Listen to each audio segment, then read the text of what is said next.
Our guy wakes up as a yellow monster in a swamp, kicking off a truly premium isekai experience. This whole place is dark, damp, and generally unwelcoming, and he finds himself as a little glowing lump on a log, understandably confused about his current location and his entire existence. He remembers his past life, just a normal dude reading manga on his phone before falling asleep, which leads to the classic realization that he died and got reincarnated into another world. But he is genre savvy, so he quickly decides to focus on survival instead of having an existential crisis, trying to call out for help in the middle of a creepy forest. That plan is immediately scrapped when he sees dozens of glowing red eyes staring back from the darkness, confirming this swamp is full of bugs, miasma, and probably a high mortality rate. Weirdly enough, despite the gross surroundings, his new body feels surprisingly comfortable here. A thought he immediately rejects because now is not the time to enjoy being a lump of something. Right on cue, a system window pops up to answer his question, identifying him as a level 1 slime mold with the title Weak Creature and the trait Decomposer. He is also losing HP fast, which sends him into a panic about dying for a second time. Desperate for a meal, he frantically looks around for anything edible, his system helpfully highlighting his one useful trait, Decomposer. He connects the dots. As a decomposer, he can eat wood, so he decides to try the log he is on. Turns out eating is automatic and the wood tastes like a soggy biscuit, a gourmet meal for a slime. 15 minutes later, he is spread out like a flower, slowly dissolving his first meal. After a satisfying burp, the system announces he has hit level 2 from that one log, which comes with a skill point and 2 upgrade options, Decompose or Pulsation. Having no clue what Pulsation does, he naturally dumps the point right into it. His entire body starts to glow and throb as the skill levels up, and he instantly understands this new power lets him actually move around, no brain required. Since eating wood will not give him any more XP for a while, it is time to explore. He happily morphs his body, dripping off the log to check out the swamp floor, and it is not long before he spots something interesting, a big colorful mushroom. His new body's instincts are telling him that this thing is a 5-star meal, so he starts oozing his way over, carefully plotting the shortest route. Turns out slime molds are basically living GPS units, hyper-efficient at pathfinding. He slowly but surely makes his way across the forest floor, finally reaching the mushroom and beginning to wrap himself around its stalk. Once he has completely covered the cap, he gets ready for his next meal. But as he starts to eat, he gets a bizarre vision of meeting an online date, a pink-haired girl who asks if he is the legendary tough guy Bang Bang. He confirms it, looking dapper in a suit with his slime mold head. Unfortunately for him, his date turns around to reveal she is a multi-eyed horror, leading to the classic realization that he has been catfished by a toxic monster. This vision shatters and a system alert confirms it. He has been poisoned and his HP is plummeting. This poison hits hard and his HP starts draining away with every tick. So in a flash of genius, he just rips off the poison part of his body, which actually works, clearing the poison but lowering his max HP as a consequence. He glares back at the mushroom, deciding to let it off the hook for now, promising to return for a rematch once he is back in fighting shape. Our guy retreats to a hollow log to lick his wounds and eat some comfort wood. And after about 15 minutes of quiet digestion, a system alert confirms he is back to full health, even if he did not get any XP this time. Feeling completely revived, he is ready to go back for seconds, slithering back towards his nemesis, but this time with an actual plan. A brilliant hit-and-run tactic of eating a little, retreating to heal, and repeating the cycle. He dramatically dubs this Project Move Mountain as he latches onto the mushroom again, absolutely convinced he can win a war of attrition against a stationary fungus. This 8th attempt triggers another vision where the monster girl mocks his persistence. Only this time she is the one getting cuffed, because our slime is now a cop laying down the law, a truly satisfying mental image. Back in the real world, his body is once again reacting to the toxins, but this time the system dings with a success message. He has gained XP and a new skill, poison resistance. It all clicks into place, explaining why he could last longer with each attempt. Though he is a little bummed that after all that effort, he still has not leveled up. But since he cannot level up on just one mushroom, he realizes this whole swamp is an all-you-can-eat buffet. He starts with a safe, non-toxic one and immediately dings level 3, snagging half a skill point. Next is a highly toxic mushroom, which levels him up to 4 and boosts his poison resistance skill. Feeling bold, he just engulfs an entire cluster of fungi, racking up XP with every bite. This system confirms he has hit level 5 but slaps a 24-hour cooldown on mushroom XP gains. Having maxed out his grinding for the day, he decides to pack up the rest for later. His brilliant idea is to wear the mushrooms as a hat, creating a mobile pantry and protective armor. He compares himself to a crab using an anemone for defense, feeling like a true survival expert. Feeling invincible in his new gear, he oozes along until a loud buzzing sound fills the air. And it is a swarm of giant hornets carrying chunks of meat, which is never a good sign. He immediately dives for cover, desperately hoping his poisonous mushroom disguise actually works. This hornets fly right past him, completely ignoring the weird lumpy fungus hiding in the grass. But just as he sighs in relief, a massive frog snatches one of the hornets right out of the sky. Our guy freezes, realizing there is another, much bigger predator in the area. These hornets are obviously furious, and the entire swarm immediately turns on the frog. He just watches from the sidelines as a full-blown monster turf war kicks off right in front of him. This frog quickly finds itself surrounded by a very angry cloud of giant, buzzing insects. One of the hornets dives in for the first attack, aiming its massive stinger right for the frog's face. It lands a direct hit, plunging its stinger deep into the frog's head. He figures that while the frog is stronger individually, it probably cannot win against the swarm's numbers. He's just hoping they take each other out so he can swoop in for the leftover XP. But the frog is getting absolutely swarmed with hornets crawling all over its face, and it looks like it is down for the count until its mouth starts to swell up. Then it whips out a massive tongue, snatching half the swarm out of the sky in one go. This frog proudly shows off its mouthful of hornets, looking like the clear winner here. Our guy is just about to celebrate this comeback when a new shadow falls over the swamp, because there is always a bigger fish, or in this case, a bigger predator on the branch above. A massive snake appears out of nowhere, ready to turn the hunter into the hunted. And just like that, the frog gets one-shotted, ending its brief reign as swamp champion. But the snake is not the final boss either. A terrifying bird-snake hybrid steps into the clearing. Its giant, unblinking eye immediately locks onto our slime mold hiding in the grass, who completely gives up, offering his mushroom hat as a tribute and accepting his fate. This creature just stares at him, its eye reflecting the pathetic little slime, and after a moment it looks away in what can only be described as pure disgust. Instead of eating him, it just delivers a swift kick with its massive bird leg, sending him flying through the air and losing a chunk of HP in the process. He soars over the forest canopy, getting an unplanned tour of the neighborhood, eventually landing in a completely different, much more desolate part of the swamp. He is left all alone with his remaining mushroom snacks, trying to get his bearings. But he is already being watched, getting a harsh lesson on his place at the bottom of the food chain. He figures the only reason he survived is because he is so far down the food chain he is not even considered a meal. And a quick status check confirms it level 5, but still stuck with the title weak creature, which is a real blow to his ego after grinding 4 levels in a single night.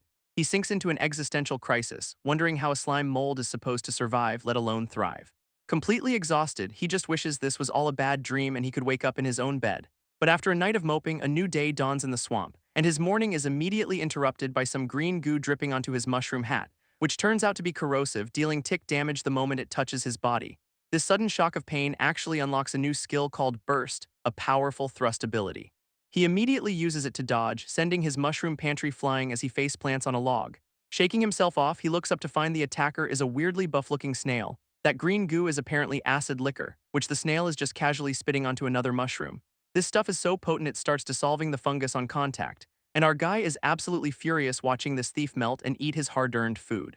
This snail finally looks over as if just now noticing the angry puddle it has been drooling near. Our guy is fuming. It is bad enough the snail stole his mushrooms without asking, but dripping acid on his face is just completely unforgivable. This snail's only defense is to make a sad little Jew sound, but our slime mold is not falling for the cute victim act for a second. This snail just keeps up the pathetic routine, looking pitiful while continuing to melt his lunch. He actually starts to feel bad, wondering if he is being too harsh on this pitiful-looking creature. So he has a change of heart and tells the snail to just eat up since there is plenty to go around. As the snail happily slurps down the mushroom, our guy's brain goes full shonen protagonist, fantasizing about them teaming up to increase their odds of survival in this brutal world, which quickly escalates to them leveling up together as epic armored adventurers, and eventually defeating a demon king with the unbreakable power of their friendship. Snapping back to reality, he makes a formal offer to the snail, "Let us party up and I will keep you fed." This snail looks up with its big innocent eyes as if genuinely moved by the proposal, and then immediately smashes its face right into him because of course it does. This attack costs him 12 HP and a harsh lesson that in nature there is only eating and being eaten. Realizing he was completely played, he decides to make a run for it while the snail is distracted. This snail looks up from its meal dripping with his slime and lets out a questioning Jew tilde. But it is just another act as the buff little monster immediately starts chasing him down. Desperate, he dumps his remaining skill points into pulsation, leveling it up to 4 for a speed boost. He puts everything into his escape, pushing his new skill to its absolute limit. But the snail is surprisingly quick, staying right on his tail as the chase begins. A full 3 minutes later, he has made absolutely zero progress in shaking it, and he cannot believe this thing is somehow just as fast as he is. This snail's body suddenly starts to swell and contort as it prepares another attack, before launching a massive stream of its acid liquor right at his back. This acid slams into his back, instantly melting through him and dealing a nasty 27 damage. And as the attack literally splits him in two, he has a brief existential crisis about where his consciousness will end up. He quickly realizes this is a terrible time to be pondering the mysteries of the universe, especially when the snail reveals a horrifying mouthful of teeth, ready for another attack. So he pulls his signature move, ripping off the entire corroded section of his body to escape, vowing to get revenge later while being forced to watch the snail eat the piece he left behind. This monster happily slurps down his discarded slime, which is just adding insult to injury. But the snail is not satisfied and turns back to him, clearly wanting the rest of the meal. Cornered, our guy spots one of his dropped poisonous mushrooms and gets a flash of inspiration, preparing his counterattack just as the snail looms over him with its mouth wide open. He activates Burst, grabs the mushroom with a tendril, and shoves it right down the snail's throat, which immediately makes the snail start crying in pain since that was one of the super toxic ones. Its body starts convulsing and literally melting from the inside out as the poison takes effect. And just like that, the snail is down for the count, netting him a level up to 6 and some skill points. He realizes the snail's acid was for dissolving food, not for poison immunity, which was its fatal flaw. Our guy is absolutely ecstatic, celebrating his very first official monster kill in this world. Now for the fun part, he moves in to decompose the body, curious about what loot he might get. But his first impression is pure disgust since snail meat is apparently just as slimy as you'd expect. He tries to psych himself up by pretending it is escargot and begins the dissolution process, only to get a massive jolt as something completely unexpected starts happening. This taste is so unbelievably awful that he has a full-body rejection of it, and the system confirms the decomposition failed, meaning he gets 0 XP for his trouble. Tossing it feels like a total waste, especially since he risked his life for this victory meal, and he knows he cannot afford to be a picky eater if he actually wants to get stronger. So he steels himself and just goes for it, restarting the dissolution process on the gross snail meat. It is a long and disgusting process, but he is committed to finishing the whole thing, slowly but surely continuing to break down the snail's body while looking absolutely miserable. After finally finishing it, he gets a notification that he has hit level 7 and is fully restored. Though restored to optimal state is a bit of a stretch since he feels absolutely terrible. A quick status check shows his new skill levels and 1.4 enhancement points ready to go. He breaks down his current skill set, which basically amounts to eating, running away, and tanking hits, leading to the depressing realization that he has absolutely 0 offensive abilities. Complaining is useless though, since this is just the reality of being a slime mold. Besides, even with an attack skill, he is way too weak to take on the buff monsters around here. With that in mind, he decides to just keep upgrading his best escape skill, Pulsation. This skill hits level 4 and he is eager to test out his brand new speed boost. He zips forward, covering a breathtaking 20 centimeters in a single second, and our guy is pretty impressed with himself, confirming his new top speed. Then he does the math, realizing that is less than a kilometer per hour, and the despair sets in again. 1 week later, we find him still moping on the exact same log, utterly defeated. After a full week of sulking, he realizes his food is almost gone and it is time to find a new base. But first, he needs to go on one last supply run before setting off. So he activates a new search skill, flattening his body into a massive network to cover more ground. And this network spreads out in all directions, letting him scan a huge chunk of the swamp at once. His tendrils immediately find some white fungus mushrooms, which get stored directly in his body. And a moment later, he snags a batch of small straw mushrooms the exact same way. Turns out he can now decompose food on the go, which is a huge boost to his grinding efficiency. And he even eats a poisonous one, which conveniently levels up his poison resistance to 4. His exploration is cut short when a tendril bumps into something it cannot decompose, a snail shell, and the contact immediately zaps him for 9 HP, which is a nasty surprise. Of course, it is another one of those buff snails, apparently back for round 2, and this one immediately starts spitting its signature acid liquor right at him, which hits for another 7 damage, but he is just glad his new speed lets him mostly dodge. Unfortunately, this snail is way faster than the last one, easily keeping pace with his escape. So he gets cocky, thinking there is no way it can hit him again, and immediately gets blasted for a whopping 33 HP, proving him completely wrong. This snail stands over what looks like his melted remains, thinking it is one, but it is a trap. The snail was just attacking a decoy tendril he left behind. Our guy smirks, revealing he let it hit him on purpose to expose its weakness, and now that he knows its attack pattern, he wraps his tendrils around the snail's face to finish this. He finally finishes dissolving the purple goo monster, getting a sweet notification that he is hit level 10.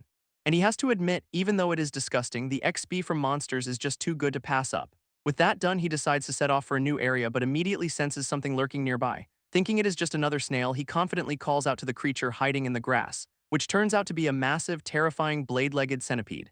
This thing absolutely towers over him, making those buff snails from before look like a complete joke. Its legs are basically 100 tiny scythes and they look incredibly sharp. Our guy is, to put it mildly, having a complete panic attack over this new development. This centipede does not waste any time, lunging forward to turn him into slime sashimi, so in a desperate move he starts chucking his only projectiles, the poisonous mushrooms. This impressive strategy fails immediately, as the centipede just slices them to bits midair. He quickly realizes his only offensive move is completely and utterly useless against this thing. This bug wraps him up in a myriapod blade strangle, digging all of its legs deep into his body, and its head sinks right into his gooey form, looking like a guaranteed kill. But it turns out this is a perfect compatibility counter. His squishy body is immune to slashing attacks. With the centipede now hopelessly stuck, he smugly calls it a free XP delivery and begins the dissolution. After that easy meal, he is back on the hunt and immediately spots a shiny beetle as a potential target. He also sees a bee flying around but decides it is too much of a hassle to catch right now.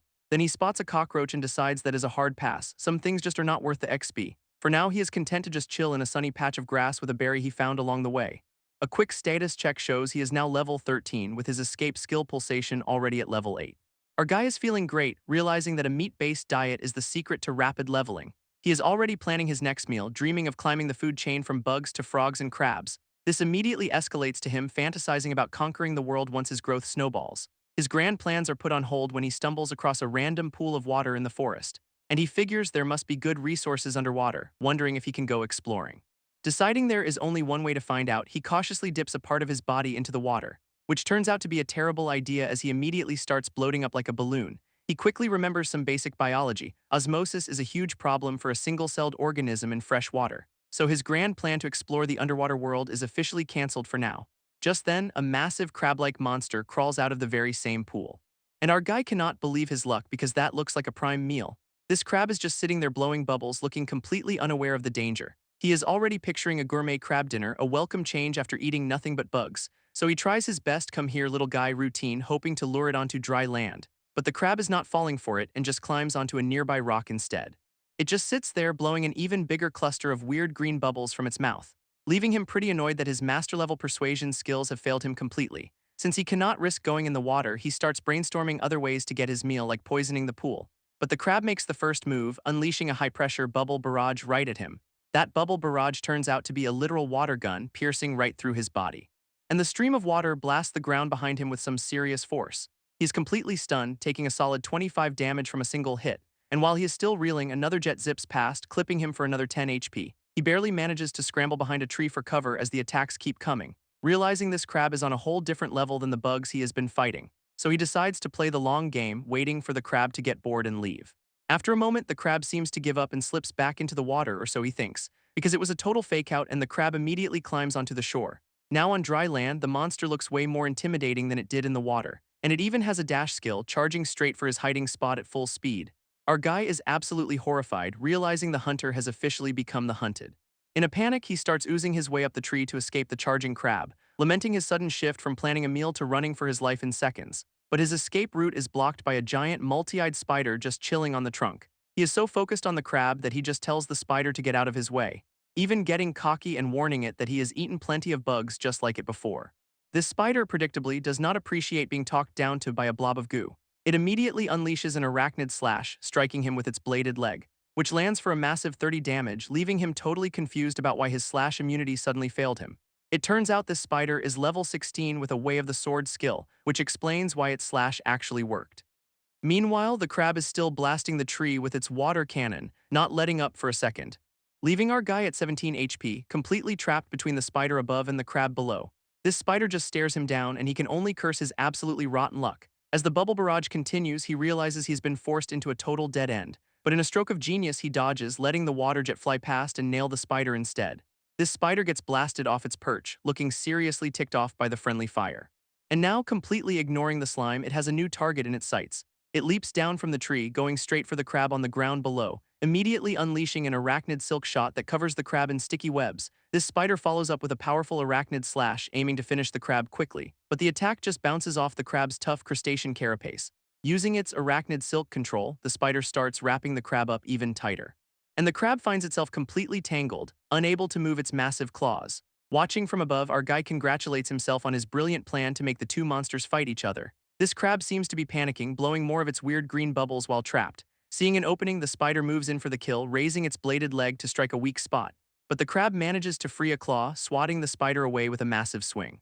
This spider is sent flying, looking completely stunned by the sudden counterattack. Wasting no time, the crab brings its pincer down hard, ready to crush the spider for good. This spider does not waste a second, launching itself right back at the crab with a vengeance, which is still looking pretty helpless, all tangled up in the first layer of silk. Using its arachnid silk control, the spider summons a whole team of mini spiders to help out, completely mummifying the crab until it cannot move a single muscle. From his safe spot, our guy is genuinely impressed that the little spider actually managed to win, but the spider notices the crab is still blowing those weird green bubbles, even while trapped. This time, though, the bubbles look way more concentrated and dangerous, because the crab unleashes a massive, last-ditch area of effect attack right from its mouth. This is not a water jet, it is a full-on liquid vortex that tears through everything nearby, and the spider gets caught dead center in the blast, getting completely shredded by the force. This whole area is just devastated by the sheer power of the crab's final move. Our guy immediately realizes this was a desperation attack triggered by the crab's survival instinct. After the chaos dies down, the crab is completely spent, still webbed up and leaking fluid. This battlefield is now littered with the spider's remains, while the crab is totally immobilized. He cautiously peeks out from behind the tree, wondering if it is finally safe to come out. Seeing both monsters are down for the count, he finally slithers out to survey the aftermath. He approaches the exhausted crab, mocking it for being so weak after its big show. Now he just has to figure out how to finish it off before it recovers, since his usual tricks will not work. That is when he spots a perfectly good-sized rock nearby, and a plan starts to form. His brilliant new strategy is to absorb the rock and probably use it as a blunt weapon. His brilliant rock plan hits a snag when he gets an insufficient capacity error, since his inventory size is tied to his low HP. To make room, he quickly spits out all the poisonous mushrooms he'd been hoarding. With his inventory cleared, the system confirms the rock has been successfully stored. He immediately starts straining under the immense weight of his new internal weapon. Despite the heavy load, he slowly oozes his way toward the immobilized crab. He calls out to his future meal, announcing that he is here to collect his prize. Turns out his grand strategy is to just climb the tree and drop the rock from above. But the crab is not done yet, firing one last desperate bubble barrage straight up. This water jets just splash harmlessly against the rock, leaving him to mock its futile struggle. Realizing its final attack failed, the crab can only stare up in absolute despair. And with that, he executes a perfect slime rock body slam, crushing the crab instantly. This system confirms the kill, rewarding him with a level up to 14 for winning the three-way brawl. He is absolutely thrilled with himself, celebrating his victory as the Great Me. With the battle officially over, he happily announces that it is finally time to feast. He even sets up a proper meal, using the crab's own shell as a convenient serving bowl. Wasting no time, our guy digs right into his hard-earned crab dinner. This taste is so incredible he cannot help but make happy little eating noises. It is a flavor revelation. After a diet of wood and bugs, this is the first truly delicious thing he has eaten.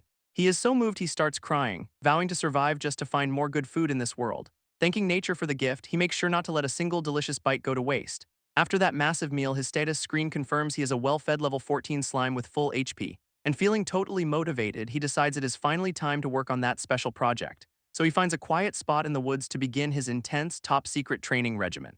With all his might, he starts straining, trying to force something out of his body. But it is clearly a painful process, and he is struggling to make anything happen. He is basically screaming from the effort, his entire form contorting under the pressure. After all that, he is just trying to coax whatever he is working on to finally come out. He is trying to copy the crab's bubble barrage, figuring if it can shoot water, he can shoot something.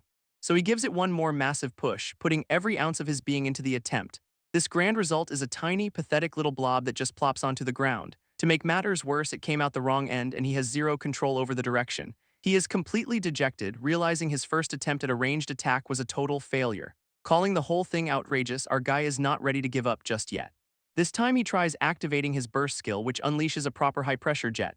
That blast pierces the crab shell he was practicing on, and the system announces his skill has evolved.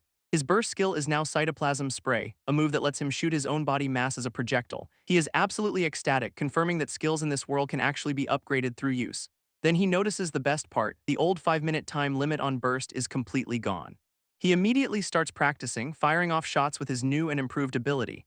And it turns out the evolved skill has no cooldown, letting him spam a rapid-fire barrage of cytoplasm bullets. All that target practice pays off as his Cytoplasm Spray skill quickly levels up to LV2. But there is a huge catch: each shot costs HP, and he is now so low the system is screaming at him. He realizes his skills are all body-based, meaning the only way forward is to keep eating. This sparks a truly bizarre idea. What if he just ate himself to get stronger? Acting on this thought, he finds a chunk of his own body that was cut off earlier, confirming it is the piece the spider sliced off him during their little disagreement. So he tries to reabsorb it using a new skill called Reclamation. And the results are insane, giving him back HP, exp, and even a permanent max HP boost. Turns out his severed parts can still decompose things, storing up resources for him to collect. Our guy immediately recognizes this for what it is: a massive, game-breaking bug to exploit. His new master plan is to split into pieces, send them out to farm, then reabsorb the gains. He tests this out with a division skill, splitting off a small part of his body for 10 HP. It seems any piece with less than 30 HP will automatically enter a state of constant hunger. With his current max HP, he can basically make as many clones as he can find food for. So he puts all his effort into creating his first proper self-sustaining clone, successfully splitting off a 30 HP chunk of himself into a new body. And it actually works, creating a little mini-him that can move on its own. His mind immediately goes to Naruto, realizing he has just learned the Shadow Clone Jutsu. He is already picturing the absolute chaos he can cause with an entire army of himself. To start, he gives his first clone a simple task: go eat that dead log over there. He has already got his little clone army working, assigning one to the mushrooms and another to a log. A quick status check confirms he is a level 14 slime mold, still rocking the weak creature achievement. With the clones deployed, he decides to finish off the spider meat to get back to peak condition. And he is feeling pretty good about himself, realizing he has become terrifyingly strong in this new body. He is basically immune to normal piercing attacks now. And regular slashes just pass right through him without doing any real damage. Even an advanced slash that cuts him in two is a surprise, but his body just pulls itself back together like it is nothing. So he figures powerful physical threats are pretty much off the table for him now. This only thing he is actually worried about is a full-blown magic attack, if that even exists here. With that in mind, he sends his clones into a murky swamp to start the hunt. One of the clones latches onto what looks like a rock in the water, which turns out to be a whole family of crabs that are now very confused. This crabs start crawling out of the water, unknowingly carrying his clones with them. This is his grand plan: use the local wildlife as a free taxi service for his farming operation. He waits patiently in a tree as the crab caravan heads right for his trap. As the first crab gets into position below him, he lets out a mighty roar and prepares to strike. He unleashes a barrage of cytoplasm spray from above, instantly wiping out 6 demon crabs and earning himself a level up to 15. He's been grinding hard, eating random things to restore his HP for more training. And with his health back, he squares up against his trusty practice rock for another round. In his head, he is a badass gunslinger ready to unleash his plasmodial barrage, letting loose a full-on machine gun spray of cytoplasm bullets. All that target practice pays off, as his cytoplasm spray skill levels up again to LV6. After 2 straight days of this, his power and accuracy are way up, but the system is screaming at him for being low on HP. He figures his current limit is about 30 shots, so he needs a way to make each one count more. That is when he gets a brilliant idea to start customizing his ammo. He realizes he can wrap his shots around poisonous mushrooms to create ranged poison attacks, or even wrap them around stones to turn his slime bullets into actual armor-piercing rounds. This test shot proves his theory, smashing into the rock with way more force than before. Our guy is feeling pretty pleased with himself, calling himself a genius for this breakthrough.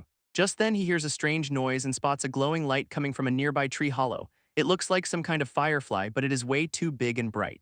Curiosity gets the better of him, so he slithers up the tree to investigate. Inside, he comes face to face with a massive, glowing spectral owl. He immediately panics, realizing this is the exact kind of magic user he was afraid of. His only thought is to get the hell out of there as fast as his slime body can move. He makes a break for the exit, but the owl just calmly watches him go, its eyes glowing as it activates a skill called symbiotic scrying. Elsewhere in the forest, a pink-haired adventurer uses a scrying skill to peer into the distance, telling her party she's just spotted a strange little monster, which is obviously our guy. Her group is confused, noting the lack of strong monsters and that their magic communications are completely cut off. Back with our slime, he is in full panic mode, desperately fleeing from the terrifying spectral owl. He decides his only hope is to cross the river and find a new place to hide. So he uses his knowledge of physics to launch himself across the water in a single leap. To get that extra boost, he fires off his plasmodial barrage like a slimy jetpack, a maneuver that costs him 80 HP but gets him safely to the other side. Not slowing down for a second, he continues zipping through the trees at top speed. He finally collapses behind a tree, exhausted and hoping he is finally safe from pursuit. While trying to recover, he admits that a monster 1 rank higher would probably destroy him instantly.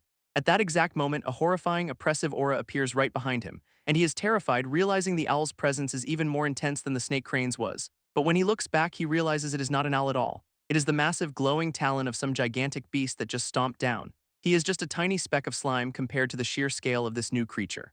He then spots a small piece that broke off the creature's claw as it landed. This system identifies this dropped item as a golden finger, and he looks up at it in awe. His intuition tells him that absorbing this high-level item will grant him an insane power-up, maybe even an evolution. Wasting no time, he latches right onto the giant creature's leg and prepares to feast. He immediately tries to use his dissolution skill on the massive leg. But his body starts bubbling and reacting violently to the attempt, clearly struggling against some kind of powerful resistance. This system confirms the decomposition failed because the level gap is just too huge, triggering a backlash. This mistake starts costing him HP, with his own cells taking damage from the rebound. Thinking fast, he uses autotomy to sever the damaged part of his body, sacrificing a piece of himself to make a clean getaway from the giant beast.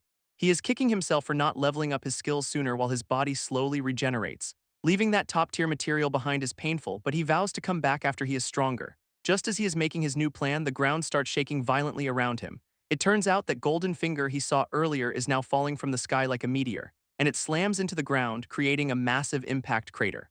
In a panic, he fires off his plasmodial barrage to launch himself to safety, but he is still caught in the shockwave and cannot get away.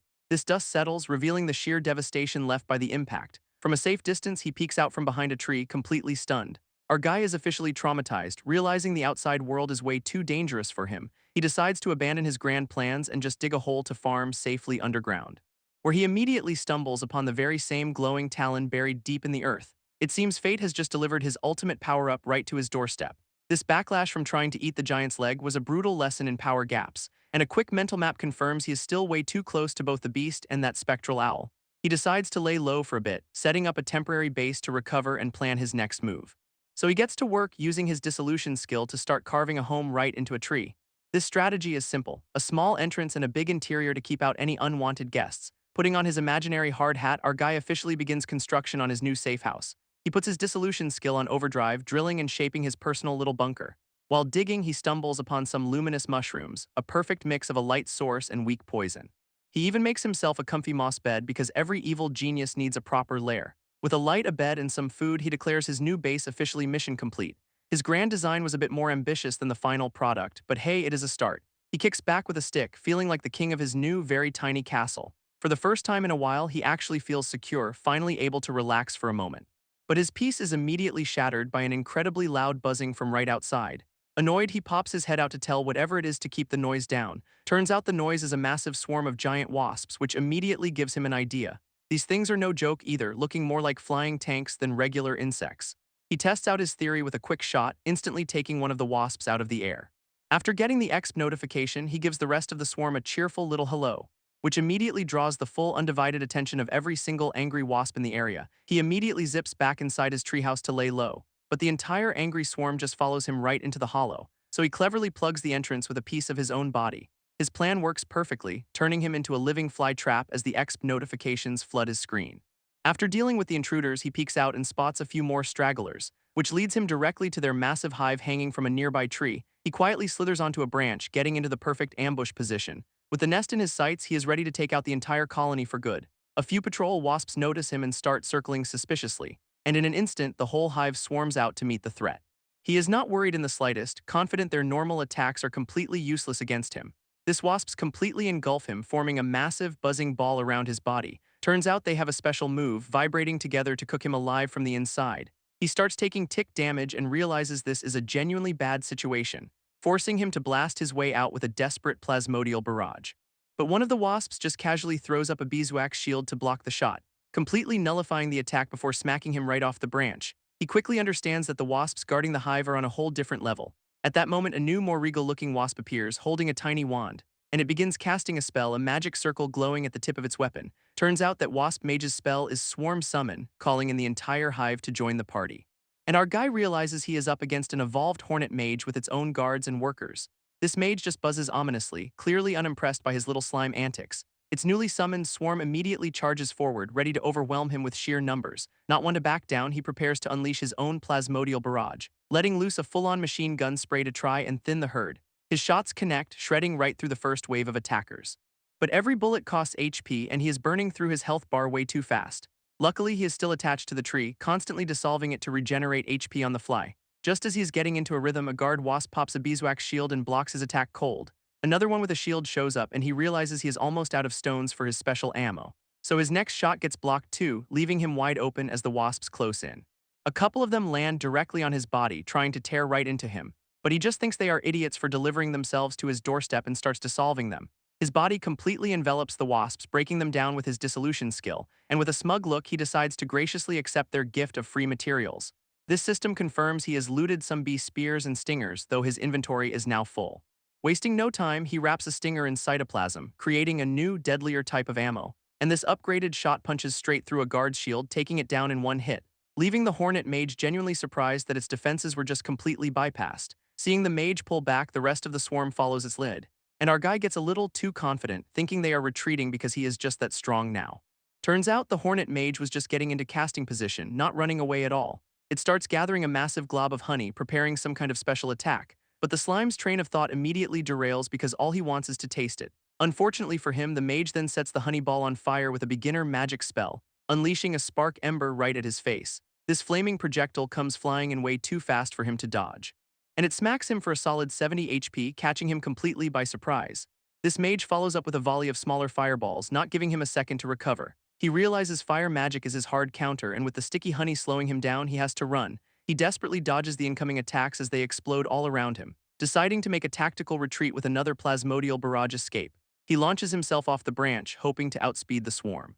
But the two guard wasps instantly intercept him with their shields, forming a twin beeswax barrier that stops him dead in his tracks. He cannot believe they can buff their defenses like that, leaving him a sitting duck for more fireballs. With nowhere to go, he gets pelted by the mage's attacks while stuck to the barrier. To make things worse, the hornet mage begins casting another spell, Swarm Summon, which calls out a new wave of glowing, self-destructing bees from the hive.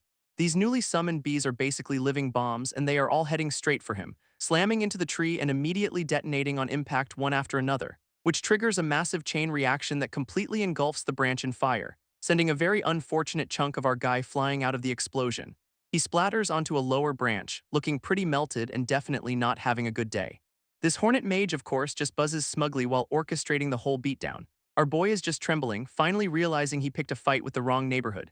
As if things were not bad enough, the mage sends two workers to just saw off his only escape route, dropping him into a freefall as the entire swarm closes in for the final attack. Not one to miss an opportunity, the mage starts gathering another massive glob of honey, floating ominously with its magic circle glowing, clearly prepping a finisher.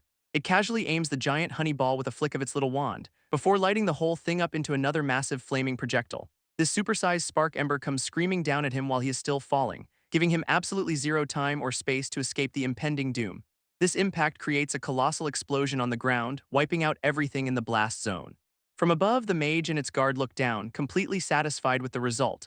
This battlefield is now just a smoking crater filled with smoldering debris, and the hornet mage looks convinced it just completely erased its annoying slime problem. Thinking the job is done, it buzzes for the rest of the swarm to pack it up and head home. But just as the hornet mage celebrates its victory, it senses something is very wrong. Because that whole fiery explosion was just a distraction for our guy's real sneak attack. This wasps outside are still wailing on a decoy, which is just smugly taunting them. Turns out he'd been dissolving a secret passage through the trees this whole time, leading straight to the hive.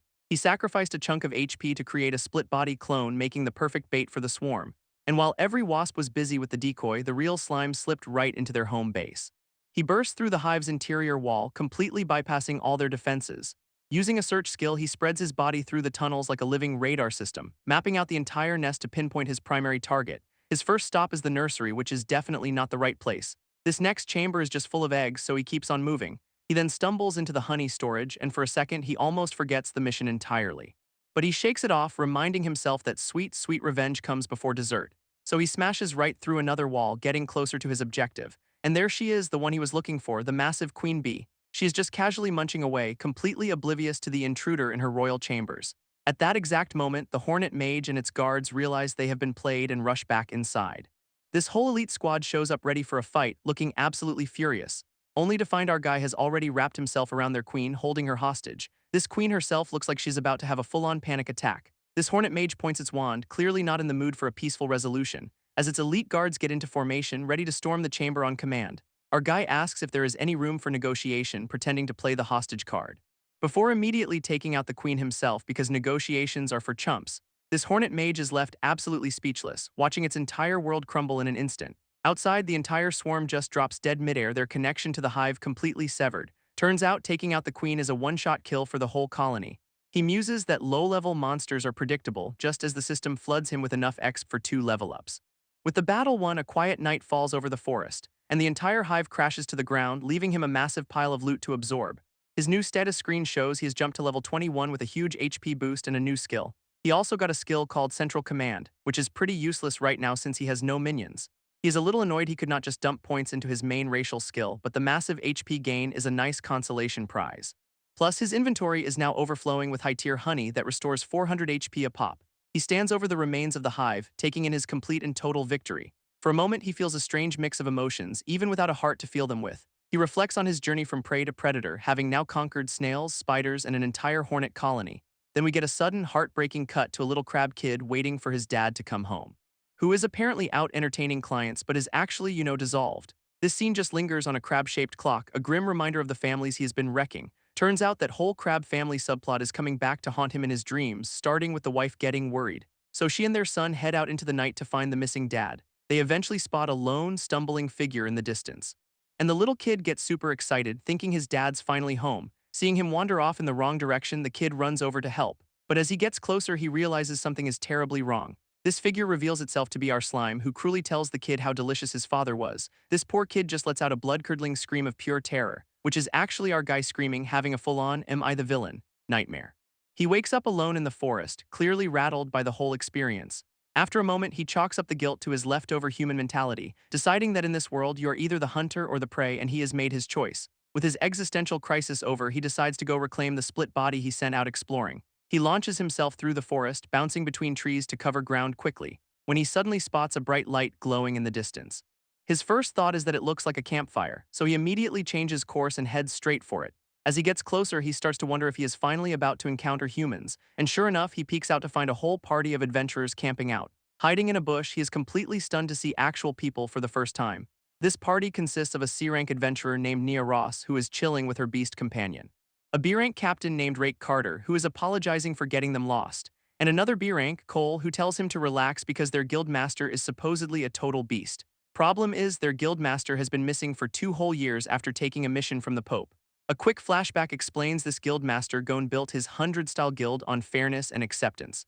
But its rapid growth apparently made the church nervous, leading to his disappearance in this very forest. This whole area, the swamp forest, is where the adventurers are now searching for him. This captain laments that without their leader, the guild has crumbled, and he is grateful these two even showed up. Nia says she owes everything to Gon for accepting her when no other guild would. Cole, however, casually suggests she is a hot commodity now and could just find a new gig if Gon is dead. This comment earns him a swift kick from Nia, who tells him to shut his mouth and go to sleep. All the while, our slime has been listening in, literally shaping himself into an ear to catch every word. He is trying to piece together the world's lore from their conversation about guilds and the church. To hear better, he decides to stretch out a piece of himself to act as a long-range receiver. This slimy tendril creeps slowly across the grass, inching closer to their camp. But Cole, the book-reading mage, immediately senses it, calmly stating there is a monster.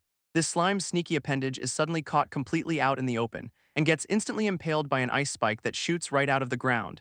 His system immediately alerts him that the frost attack was super effective, cutting his speed by 90%. Back in the bushes, the main body feels the chill as the debuff takes hold, realizing his cover is blown. This party springs into action with Nia and Rake ready for a fight while Cole just lounges in the background. They finally spot the intruder, our guy's slimy appendage, now a frozen popsicle on a stick. Nia's beast companion, a little steelbeck, cautiously sniffs the weird frozen monster part, before just chomping down on it, shattering the ice spike completely. This tendril immediately zips back through the bushes like a snapped rubber band, yanking our poor slime out of his hiding spot and straight towards the beast's mouth. He's pretty sure this is the end, bracing for a classic game over screen. But just in the nick of time, Nia tells her pet to drop it, saving him from becoming a midnight snack. She explains they should not just attack any small monster that wanders by, especially one that poses no threat. This steelbeck spits him out, leaving a sad little puddle of slime on the ground. To his complete surprise, Nia gently scoops him up into her hands, and asks if he wants to form a monster contract, feeling a strange sense of familiarity. Our boy is absolutely losing his mind, thinking he has just hit the Ice Guy jackpot with a beautiful tamer. Rake immediately shuts that down, telling her not to waste mana on a low-level slime mold. She reluctantly puts him down, and he realizes they cannot actually understand a word he is saying. But this gives him a brilliant idea on how to communicate his intelligence. He starts morphing his body, stretching out 2 little tendrils, and begins writing something in the grass, much to their confusion. This captain points it out, completely baffled by what the little slime is doing. Turns out he is spelling out a message to prove he is an intelligent life form, not just some random mob. This adventurers are completely baffled, with Rake guessing the slime is just leaking. Meanwhile, our guy has a full-blown crisis, realizing the language barrier is a massive problem. He decides this is way too risky and bails, figuring it is better to live than be dissected. So he makes a swift exit, bouncing away into the night to find his other half. He lands back in familiar territory, hoping he does not run into that terrifying owl again. It is time to test out that new Central Command skill he picked up from the Hornets. And his body turns into a living radar, pinging for the location of his split body. This skill sends out a pulse, giving him a clear lock on his target's position, and it looks like his clone is just chilling on a rock somewhere deep in the woods. Turns out the little guy has been busy dissolving a few small critters while it waited. With a solid lock on its location, he knows exactly where to go. Wasting no time, he zips through the trees to go reclaim his missing piece. He follows the signal and finds his clone, which is looking a little different. Actually, it is not a little different, it is absolutely massive. This clone has apparently been on an all-you-can-eat buffet, growing huge from everything it dissolved. He initiates the reclamation process, absorbing the clone and all its gains, pulling all that power and mass back into his main body in a flash. This system floods him with notifications, massive exp gain, maxed out HP, and a level up to 22. He feels a surge of power from the level up, but something else is happening too, because his radar skill suddenly picks up another, much weaker signal nearby. He immediately hones in on this weak signal, already calling it his next X pack. and quickly spots the source hiding among a cluster of mushrooms on a nearby hill. Turns out, it is a tiny, forgotten piece of his clone currently trying to dissolve a snail monster. Our guy smacks the snail away, telling it to scram before he reclaims his lost property. This little slime fragment just sits there on a mushroom, looking all sad and abandoned, which sends him into full-on dad mode, promising his baby that he is coming to get it. He approaches the little guy, ready for a heartwarming reunion, when a massive tongue suddenly slams down, snatching the slime piece right off the mushroom. This tongue retracts in a flash, taking his little clone fragment with it. Revealing the culprit is a huge, buff-looking frog monster who just ate his kid for a snack. Our slime is completely stunned, and the frog just stares back at him mid-chew. He absolutely loses it, screaming that the frog is going to pay for eating his baby, so he unleashes his new skill, Plasmodial Barrage, firing a chunk of himself like a cannonball, and the frog looks completely blindsided by the sudden attack, as the shot connects perfectly, sending the monster flying backward. He is feeling pretty good about himself, thinking he is strong enough to take on that snakebird now. But his victory celebration is cut short by a sudden, jarring realization, because the frog is still standing, holding the projectile in its mouth like a piece of candy. Instead of fighting back, the frog just turns and makes a run for it, leaping towards the water. It dives in with a huge splash, making a clean getaway. Our guy is absolutely not letting that frog get away with kidnapping his kid. But the monster just chills in the water, practically taunting him from a safe distance. So he unleashes another barrage, firing off a volley of slime bullets into the pond, which of course just splash harmlessly into the water. This frog easily dodges everything by staying submerged, making his attacks completely useless. He quickly realizes he is at a massive disadvantage if the fight stays near the water. But then the frog suddenly leaps out of the pond, seemingly making a mistake. And our slime gets ready, thinking its need for air just sealed its fate. This frog lands on a rock, coiling up for what looks like a powerful attack, unleashing a power release with its terrifying mouth wide open, only to use its tongue to grab a rock and slingshot itself away like a pro, not letting it escape. He fires another Plasmodial Barrage right at the fleeing target. This time it is a perfect headshot, nailing the frog right in the eye. This projectile turns out to be a sticky tendril that latches on tight, and he anchors the other end to a tree, trying to reel the monster in. But then it hits him. The frog was not running, it was luring him to its territory. Now seriously injured, the frog is officially done playing games, turning back with a look of pure murder, ready to end this. As the monster leaps back for a counterattack, our guy realizes he is out of ammo. With no other plan, he just decides to attack first and ask questions later. This enraged frog lunges forward, mouth wide open, ready to turn our guy into a snack, and the slime is understandably sweating bullets at this sudden turn of events. It lands on the tree trunk right above him, looking down with pure menace, and in a flash, its massive tongue shoots out to grab him, getting him completely wrapped up before he can even react. This frog starts reeling him in, stretching his body like a piece of taffy, but he desperately grabs onto the tree, trying to anchor himself against the pull. He is holding on for dear life, but the frog's strength is just too much, and it looks like a one-way trip straight into the monster's mouth, until he gets a brilliant idea and wraps his entire body around the tree trunk. Using the tension from the tongue, he slingshots the frog's head right into the wood. And the monster smacks face first into the tree before going flying backward. It crashes into the water below with a huge splash, finally taken down. Our guy breathes a sigh of relief, admitting that was way too close for comfort. This frog's body slowly sinks beneath the surface, seemingly defeated for good. With the battle over, the water calms down, leaving only a few bloody ripples. He is a little bummed he lost the exp since the corpse fell in the water. But his victory lap is cut short by two glowing eyes appearing in the depths. Suddenly, a massive sharp horn erupts from the pond, aimed right at him, and it smashes into the tree with enough force to shatter the trunk. This tree he was clinging to gets completely obliterated, sending him tumbling through the air. It turns out the frog did not die, it just evolved into a terrifying, sanctified fall form. Our guy is completely baffled since he was pretty sure that fight was already won. This new version is way more aggressive, with glowing red eyes and a mouth full of razor-sharp teeth. It immediately unleashes a new attack, lashing out with what look like bloody tendrils, which whip past him and slam into the surrounding trees with devastating force. Realizing he is massively outleveled, he decides it is time for a tactical retreat. He shoots out a tendril like a grappling hook, latching onto a branch to swing away. So begins a high-speed chase as he bounces desperately through the forest canopy. He wisely concludes that fighting a monster with a secret third form is a terrible, terrible idea. Unfortunately for him, the evolved frog is right on his tail, looking ready to finish the job. This monster uses its tongue to launch itself through the air, easily keeping pace with his escape. It closes the distance in an instant, grabbing him midair and landing a solid blow. This frog then hits him with a sanguine lash, which chunks his HP for almost 200 damage. A system alert pops up. The frog's blood is toxic and is actively decomposing him from the inside. Before he can even process that, the monster winds up for another attack, a tongue lash. Its tongue shoots out and snags him, yanking him right out of his escape path. He gets slammed straight down into the pond with a massive, painful splash. He shrugs off the single point of physical damage, thinking he is still in the clear, until he realizes he is in the water and a system alert warns him to get out immediately. This frog monster dives in for the kill, ready to swallow him whole. And just like that, our guy becomes a frog's lunch, getting gulped down in one bite. Inside the monster's stomach, he realizes this is a pretty terrible place to be. While the frog croaks victoriously, our slime is trying to pry its mouth open from the inside. His HP starts ticking down fast as the digestive juices get to work on him. He knows he needs to eject his main body, but he is too weak to even split.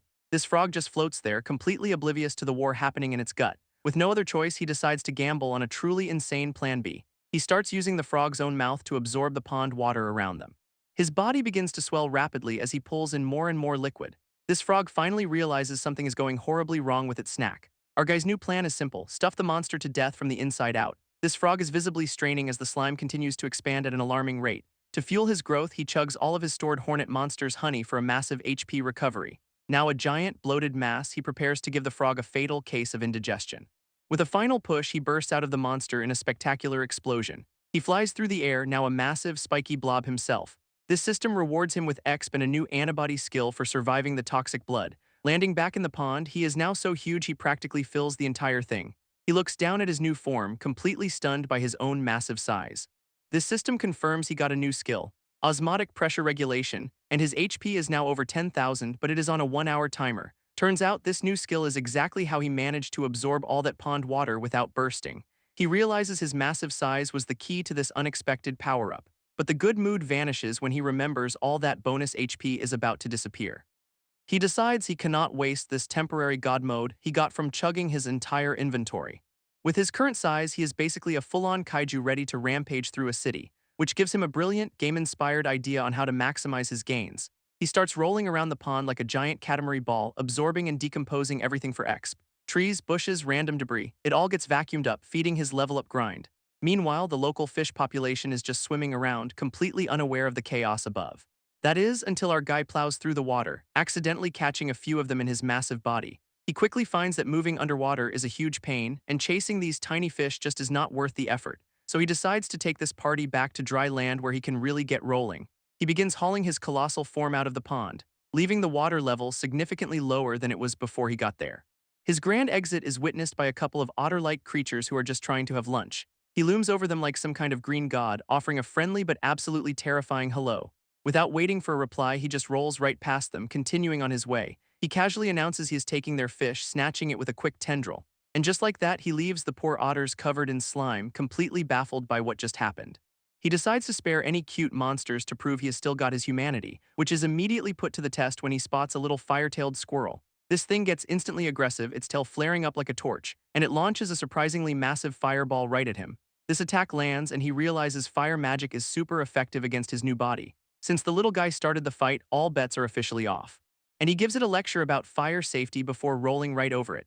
This system confirms the kill, proving his spare the cute one's rule lasted all of 5 seconds. His exp grind is then interrupted by the flash of massive claws, belonging to a huge lizard monster that leaps out of the woods. At the same time, a walking tree monster with a glowing core pops up to join the party. This lizard monster ignores our guy completely, prepping an attack of its own, and unleashes a powerful stream of liquid right from its mouth. This acid spit hits the tree dead on, causing the poor tree monster to start melting on the spot. Its glowing core gets ejected from the dissolving body, flying through the air, and the tree collapses into a lifeless stump. But then the stump starts regenerating, sprouting new branches almost instantly, which seems to really annoy the lizard monster. It charges forward with a wild rush, aiming to finish the regenerating tree for good. This tree is not just regenerating, it is going on the offensive with its core glowing brightly, and its roots erupt from the ground, shooting out to skewer the lizard from all sides. These wooden spikes burst from the earth, turning the entire area into a deadly trap, and the lizard gets completely pinned, unable to move as the vines wrap around it. But instead of finishing it off, the tree starts sprouting these weird, glowing flower buds, which bloom to reveal some kind of strange, tentacled core inside. This lizard monster watches this bizarre display, the flowers reflected in its eye, until those reflections turn a menacing red, signaling this is no ordinary garden. Turns out they are not flowers at all, they are organic bombs that detonate right in its face. This surprise attack sends the lizard flying backward, completely caught off guard, leaving it reeling in midair from the force of the multiple explosions. Now thoroughly ticked off, the lizard lets out a furious roar ready for some serious payback, and it curls into a ball, spinning up for a high-speed rolling attack. It activates a new skill, thermal vision, using its tongue to lock onto the tree's core. With its target acquired, the monster glows with power, ready to end this fight. It slams back down to earth with enough force to shatter the ground, continuing its spin and turning into a living buzzsaw of destruction. This lizard then whips its bladed tail around with incredible speed, aiming for the tree. and slices the tree monster clean in half with a single devastating strike. This treant's body dissolves into a pile of goo and dust, finally taken down for good. With the treant gone, the lizard monster finally turns its attention to our giant, rolling slime ball. And it lets out a weird cry, clearly still injured from its last battle. Before it can even make a move, though, it gets a very nasty surprise, because our guy just unleashes a massive wave of his own body to engulf it. This lizard gets completely dissolved on the spot, becoming just another snack on the X buffet. A system alert confirms he just decomposed a foreign object and got a nice chunk of experience for it. He is a little confused by the notification but does not have time to dwell on it, since with his God mode timer still ticking, he continues his rampage through the forest. But after rolling for a while, he realizes something is not right with the scenery. He has covered a massive area, yet the forest seems just as dense as when he started. He starts to wonder if the ground itself is shifting around him, when suddenly a massive, spiky object comes crashing down from the sky. A strange golden object also zips past him, adding to the general confusion. He is left wondering if he just hallucinated a giant magic circle and a completely silent explosion. But before he can figure it out, his 1-hour power-up finally runs out, and just like that, he deflates back to his original tiny slime form. His status screen pops up, showing he is now a level 49 slime mold with the title Weak Creature Lord. He is pretty hyped to see he jumped all the way to level 49 from that one rampage. This system also tells him his inventory is full and he cannot get X for an hour, which is a bit of a buzzkill. Opening his inventory, he sees it is crammed with junk, deciding he needs to clean house. He starts by spitting out all the useless junk he has been carrying, and a whole waterfall of monster bones and random debris comes pouring out of him. After the big purge, he is left as a tiny puddle surrounded by his former inventory. He feels much lighter now, but the 1-hour X cooldown has him wondering what to do next. That is when a system notification pops up telling him he can class change or evolve at level 60. He realizes this is the key to becoming a truly powerful monster in this world. He starts imagining a slime mold Majin form, a huge leap in power beyond simple leveling. In his head, he is a world-dominating magic user, but in reality, he is just a tiny laughing blob. His daydream is cut short by the sound of something buzzing past at high speed, and he spots a trio of familiar insects zipping through the trees. It is those magic-using giant hornets, and they look like they are on a mission. He is a little concerned to see 3 of them at once, knowing how dangerous they are. Deciding to investigate, he launches himself off the ground to follow them from a distance. He zips through the forest, keeping a safe distance while tracking their flight path. They lead him to a clearing that is absolutely swarming with hornets and massive hives. He is stunned by the sheer scale of the colony, realizing it is some kind of evolved swarm. This entire area is a massive, interconnected hornet city buzzing with activity. But then a giant bird-like talon comes crashing down, smashing one of the hives open, revealing a massive, bizarre-looking bird monster raiding the nests. This thing is just tearing into the hives, happily chowing down on all the larvae inside. He recognizes this monster as the same bird that terrified him before, but now it is a different color. This giant beast is just tearing through the hornet nests while the swarm buzzes around it uselessly. A few hornets try a direct assault, but their stingers just bounce right off its tough hide. Turns out this thing is actually a cockatrice, a bizarre bird-snake hybrid, and it is completely immune. With physical attacks failing, the entire swarm just piles on, trying to overwhelm it with sheer numbers, which the cockatrice just shakes off like it is a minor inconvenience. So the hornets switch to plan B, lighting up the sky with dozens of magic circles. They start channeling their power, preparing to unleash a massive volley of fire magic. A literal meteor shower of fireballs rains down, blanketing the entire area in explosions. Our guy is blown away by the sheer destructive power, realizing this hive has seriously leveled up. This cockatrice gets completely engulfed in a raging inferno, seemingly cooked alive, but it emerges from the flames totally unharmed, its body now glowing a menacing red. It lets out a triumphant cry, having apparently just absorbed the entire fire attack. This hornets are left completely stunned, their trump card having done absolutely nothing. Now powered up, the red cockatrice goes on a brutal counterattack, snatching them from the air. It even activates thermal vision, using its tongue to pinpoint every last hornet in the chaos. This monster smashes through another hive, grabbing one of the bugs in its powerful jaws. It effortlessly crushes the hornet, continuing its feast on the now defenseless colony. From his hiding spot, our guy realizes the monster gets stronger from fire and decides to just wait and loot the bodies later. But then the cockatrice stops, conjuring a massive ice crystal out of thin air. It is using ice magic now. At that moment, a party of adventurers shows up, drawn by the magic, and their leader warns them it is a lord-level monster. Our guy recognizes these humans from before, realizing they are here to hunt the very same bird he has been watching. Meanwhile, the cockatrice's snake tail is now covered in sharp ice crystals, readying another attack. And it whips its tail, launching a volley of ice shards right at the newly arrived party. This leader tells his mage to prep a high-tier ice spell, promising to buy him some time to chant.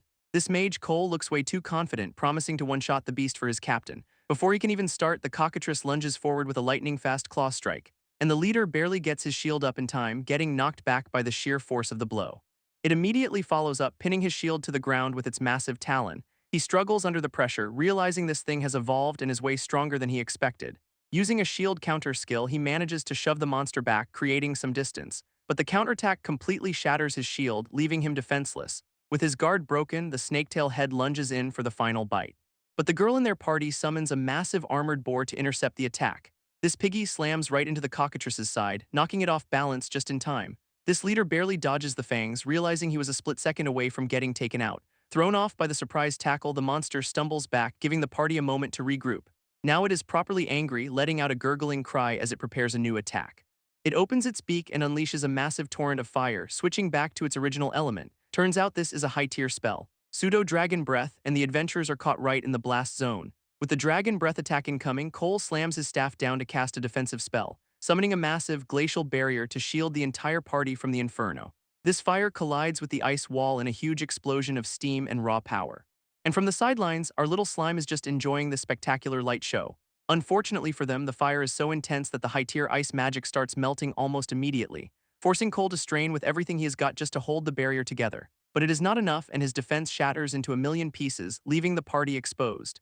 This aftermath leaves the entire area shrouded in a thick, magical mist from the elemental clash. Our guy is still just spectating from behind a rock, wishing he could pull off moves like that. Meanwhile, Cole is complaining that his big spell was wasted and now he is on a high-tier magic cooldown. This leader tells Nia to use her Steelbeck Beast for cover, and she is immediately on it. Piggy activates its spiny back skill, getting ready to launch a volley of sharp quills, but the barrage of spines just bounces harmlessly off the cockatrice's tough hide. Seeing that fail, the leader decides to go all out, activating a 100% power release skill.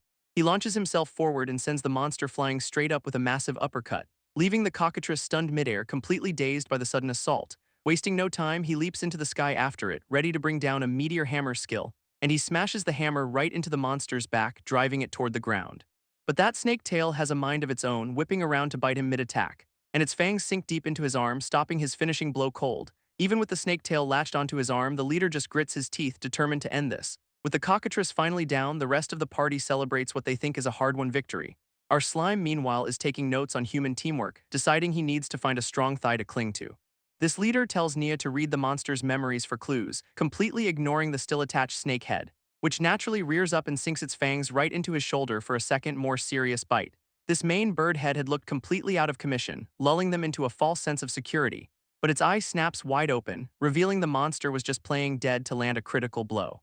Turns out that Snake Tail was not just biting, it was injecting him with some kind of ice-based venom. Cole immediately recognizes it as a petrifying poison and yells for someone to get the captain an antidote fast. Nia rushes over with a purification potion, but Hawk is already looking extremely unwell. He tries to chug the potion down, but the liquid just spills right out of his mouth, because his throat has already turned to stone, making it completely impossible to swallow.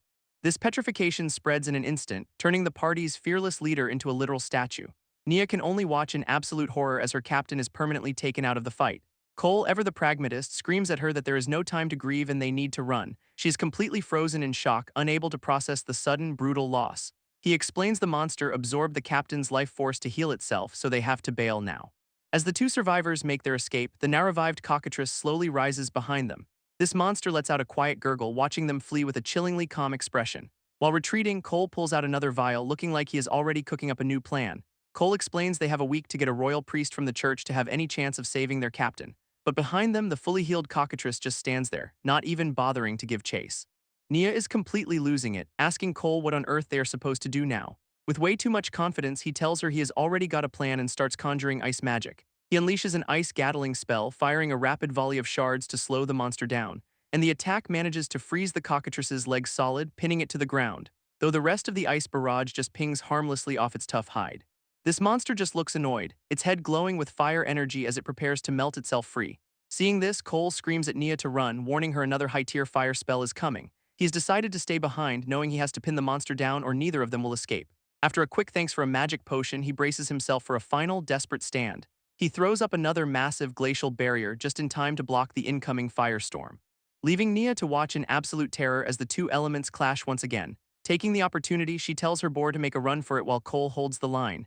Her new mission is clear: she has to get out of this forest and report what happened to the church. But just as she is fleeing, a familiar owl appears, surprising her since their magic link was broken. She calls out to her pet, relieved that its vision will help her find a safe path out.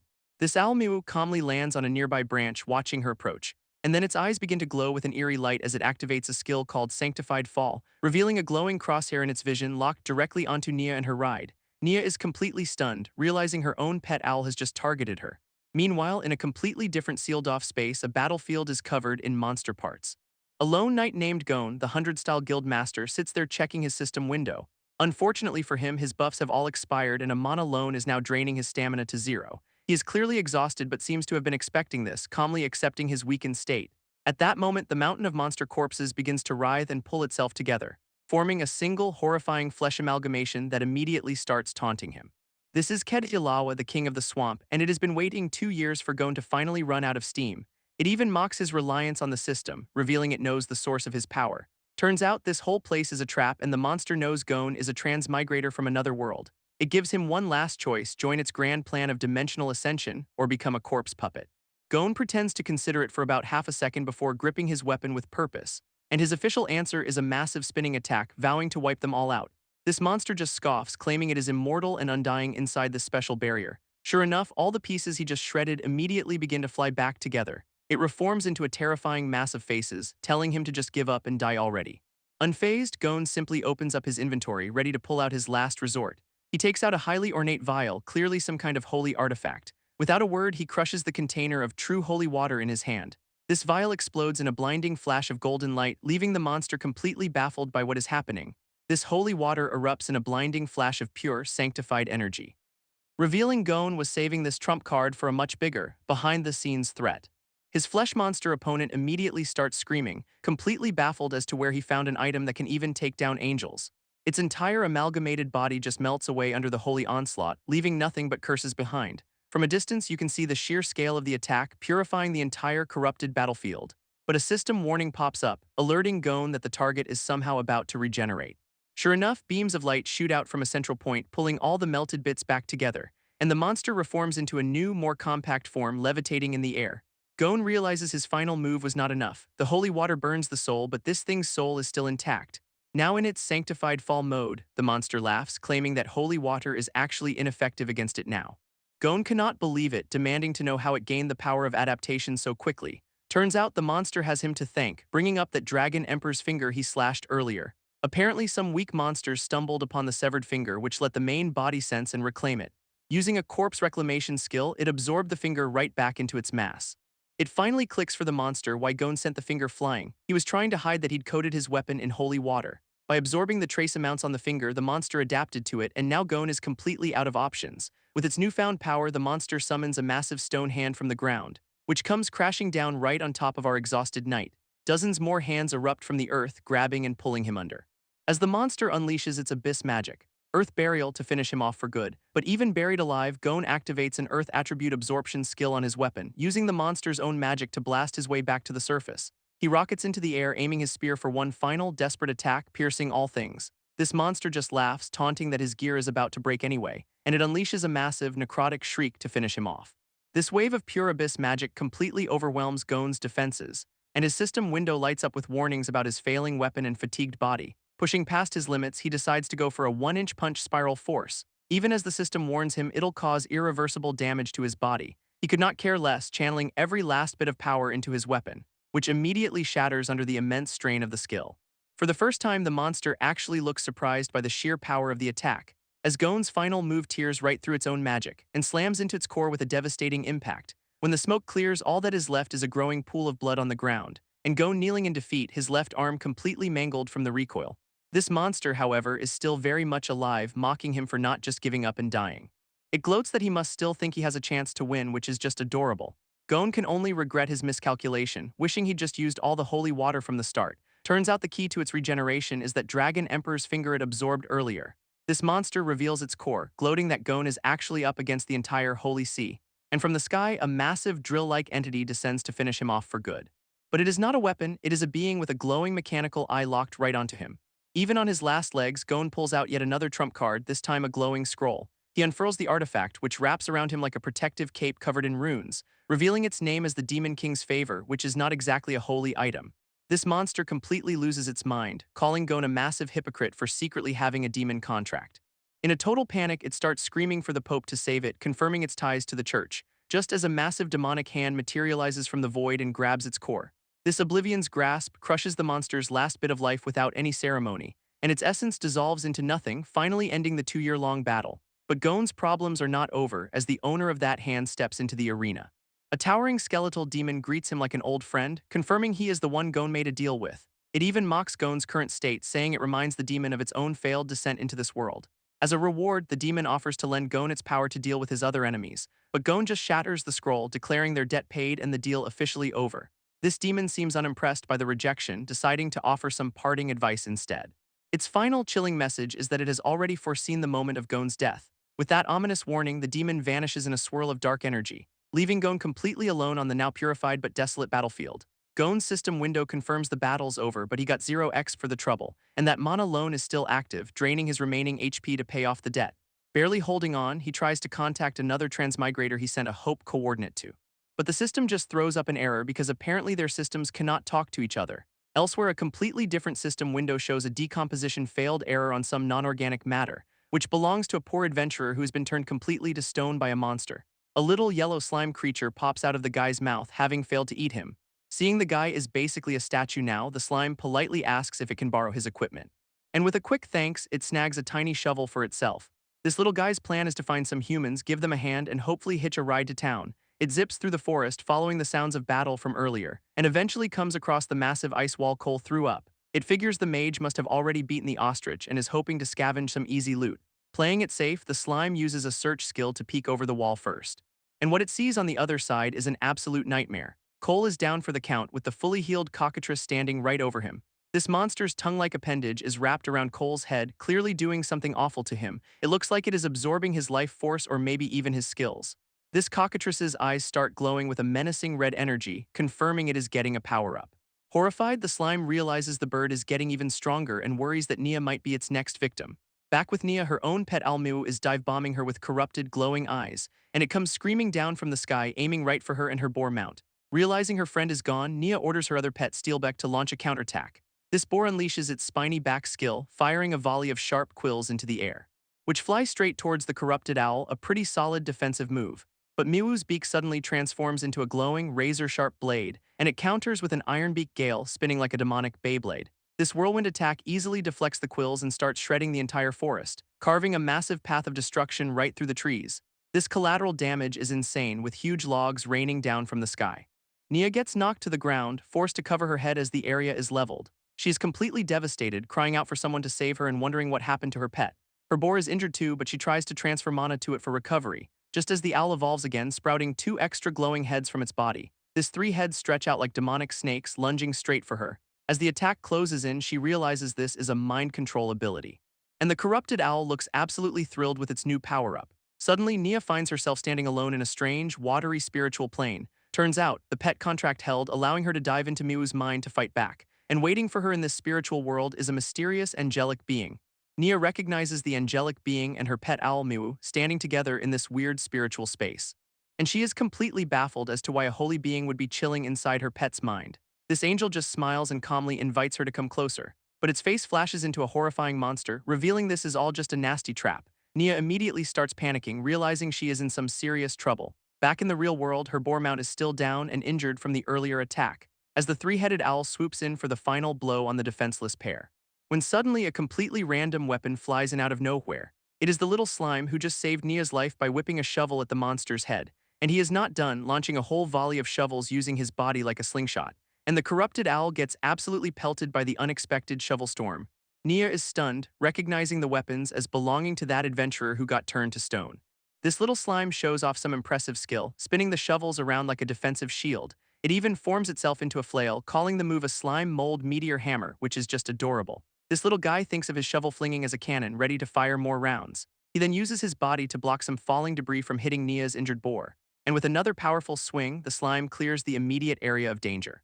He wiggles with effort, putting his all into protecting his new friends. Nia and her boar are incredibly grateful, thanking the little slime for the timely rescue. She gently scoops up the heroic little blob into her hands. Holding the slime, Nia says she feels a familiar sensation, like she already knows who it is, and the little guy just gives her a super innocent, sparkly-eyed look in return.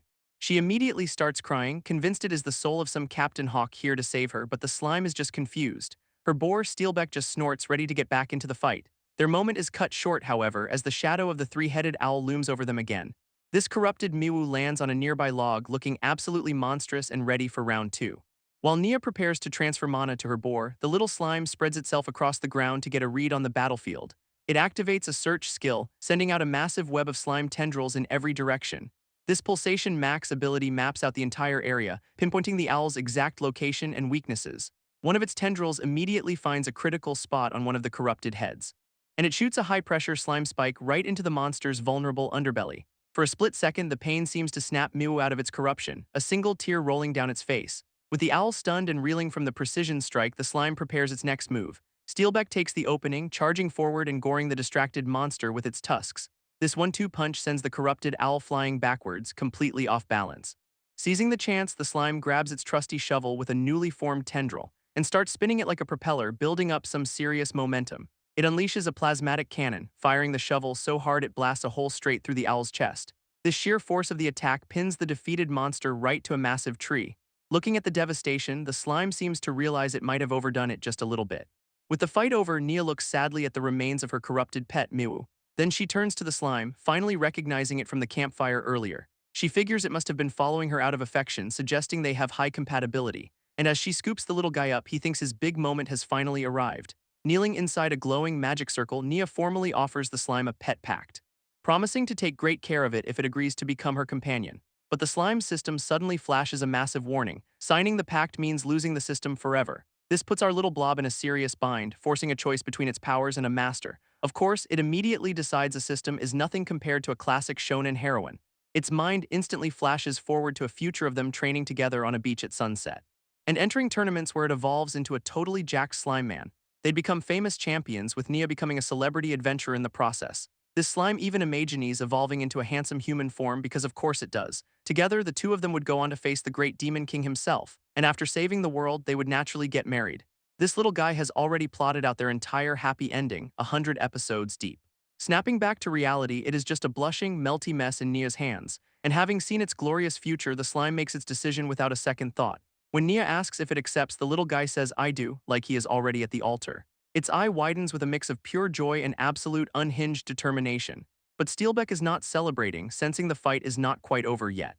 Suddenly, a dark magic circle, the circle of Wind's demise, forms around the defeated owl's body, and the corpse begins to twist and contort, crackling with a sinister energy. One of its heads mutates into a grotesque stump of flesh, eyeballs, and claws, which then forms a horrifying new face, crying as it is reborn into something awful. Not waiting to see what fresh hell this is, Steelbeck charges in to finish the job. This slime panics, realizing the monster is regenerating, and tries to warn the boar to fall back. But the creature easily meets the boar's charge, ready to counter the attack head-on. It unleashes a strange, glowing ring of energy right at Steelbeck's tusks, and this atavistic ray hits the boar square on, leaving it completely stunned. In a flash of light, Steelbeck is de-evolved into a tiny, helpless fish-like creature. This poor thing just flops on the ground as the slime watches in total disbelief. Our little blob realizes this is not the owl's power. It is a devolution spell from something else entirely. This monster, now speaking, complains about how useless its host was for failing such a simple task, and from the owl's remains emerges a long-necked, blue-haired being, the true mastermind behind the corruption. It looks up at the moon, declaring that the imprisonment barrier that held it has finally been broken. Then it turns its attention to a completely different target, vowing that it will not let go and escape. It unleashes a massive spell, Tempest Wing, sprouting enormous wings of pure energy, and with a single flap, it launches a devastating blade of wind that cuts across the entire landscape. Nia and the slime are left standing in the aftermath, next to the de-evolved boar and the monster's empty shell. This slime realizes that blue-haired weirdo was just another human who used magic to possess the owl's corpse, and now it is feeling weak and totally ignored since the pet contract with Nia never actually went through. But that sadness quickly turns to rage, vowing to get revenge for its fallen friend. Meanwhile, somewhere else in the forest, a different battle seems to be raging on, leaving the moon to hang over a quiet but clearly dangerous landscape. A system window pops up for a mysterious new arrival, showing a repaid mana loan but a badly injured arm. Turns out it belongs to this knight, who is telling his system to find him another transmigrator pronto. This system says it cannot make a call, but it can sense a signal nearby, and he is heading the right way. He plans to grab this new person and bail before the Holy See sends a cleanup crew for him. Unfortunately for him, he steps right on our little slime who has been hiding in the grass. Using its search skill, the slime thinks it has found the long-necked villain from before, so it immediately turns itself into a mace to deliver some well-deserved justice. With a mighty swing, it smacks the knight square on the helmet with a satisfying whack. This slime is a bit confused though because that did not feel like a neck at all. Looking at the down knight, it finally realizes the neck was just the tassel on his helmet. It awkwardly apologizes to the unconscious body, blaming the poor lighting and the guy's fashion choices. But the knight is not down for the count, suddenly grabbing the slime with a death grip. And with glowing red eyes, he accuses it of working with Nia and killing his companions. Just as he is about to crush our blob, two system windows pop up, signaling a successful connection. This knight freezes, completely stunned that this little slime is a transmigrator too. This slime is completely floored, realizing he is not the only transmigrator in this world. After calming down, the knight explains he used a special skill to summon our slime here to fight an evil church. But our little blob is less than thrilled, pointing out he is too weak to even save Nia, let alone fight a whole organization. This knight tells him to relax, admitting he also started from scratch, but at least he was not a single-celled organism. Then comes the big reveal. The knight admits he is not human either, which is why he is always covered in armor. Our slime is justifiably confused, asking what he could possibly be if not human. And the knight reveals he is a goblin, one of the most hated and loathed races in this entire world. This slime immediately pictures the ugliest goblin imaginable and decides he'd much rather stay a cute slime, thanks. But when the knight takes off his helmet, he is a ridiculously handsome, white-haired pretty boy, and the slime's entire body stretches in protest, complaining about the massive character design gap.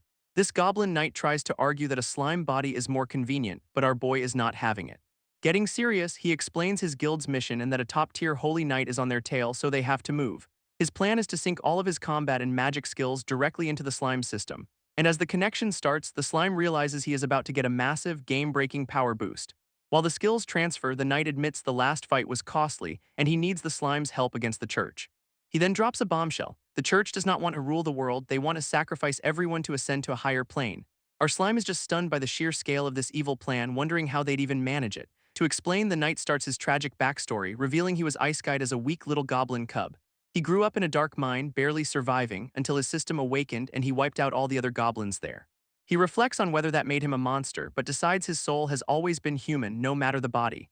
Gon continues his backstory, explaining he rescued a group of captive heroines from a terrible fate, and the slime totally gets it, agreeing that even though he is a blob, his soul is definitely human, but he immediately gets hung up on the name of Gon's skill.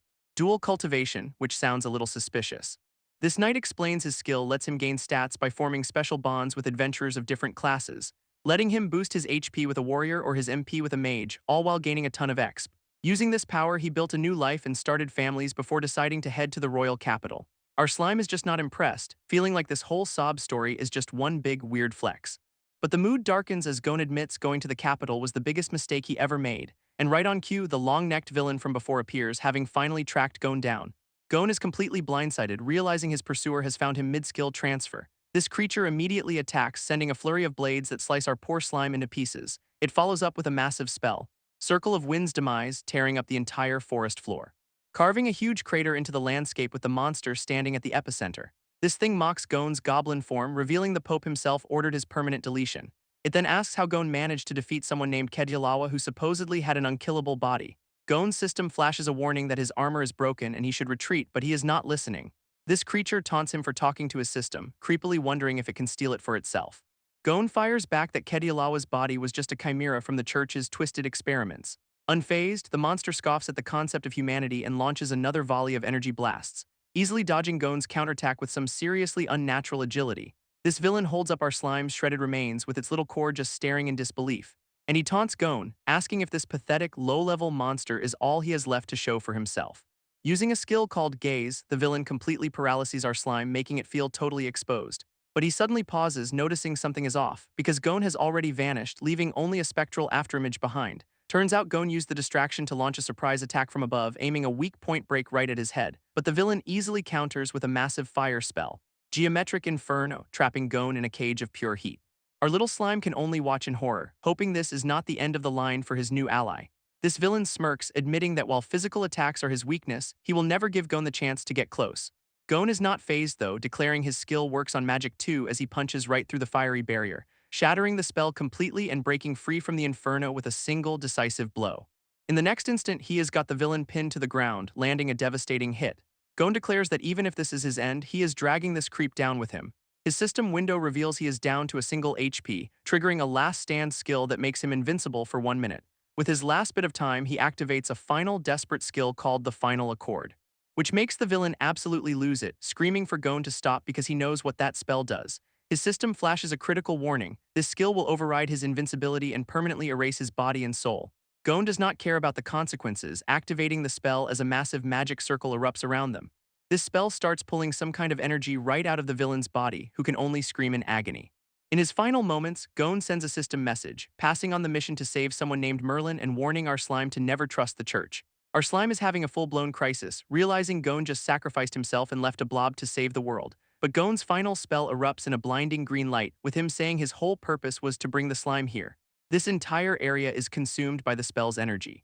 And when the light fades, both Gon and the villain are completely gone, leaving a massive crater behind. All that is left is the knight's shattered armor, a grim reminder of his final stand. This slime can only stare at the empty battlefield, mourning its new friend. But of course the villain Merlin drops out of the sky, complaining that Gon made him fail his mission.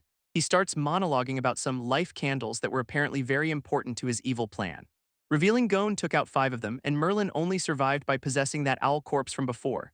Done with the exposition, our slime launches itself forward for a surprise attack, vowing to carry on Gon's will and get some payback for Nia while he is at it. And he reveals a clever new trick, having left a clone behind to transfer his consciousness to.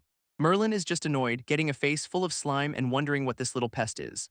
He decides the slime will have to bear the full force of his anger instead of Gon, and fires the exact same atavistic ray that de-evolved the boar earlier. This spell hits the slime dead-on, and absolutely nothing happens. Merlin is completely baffled, realizing Gon's final attack must have weakened his magic significantly.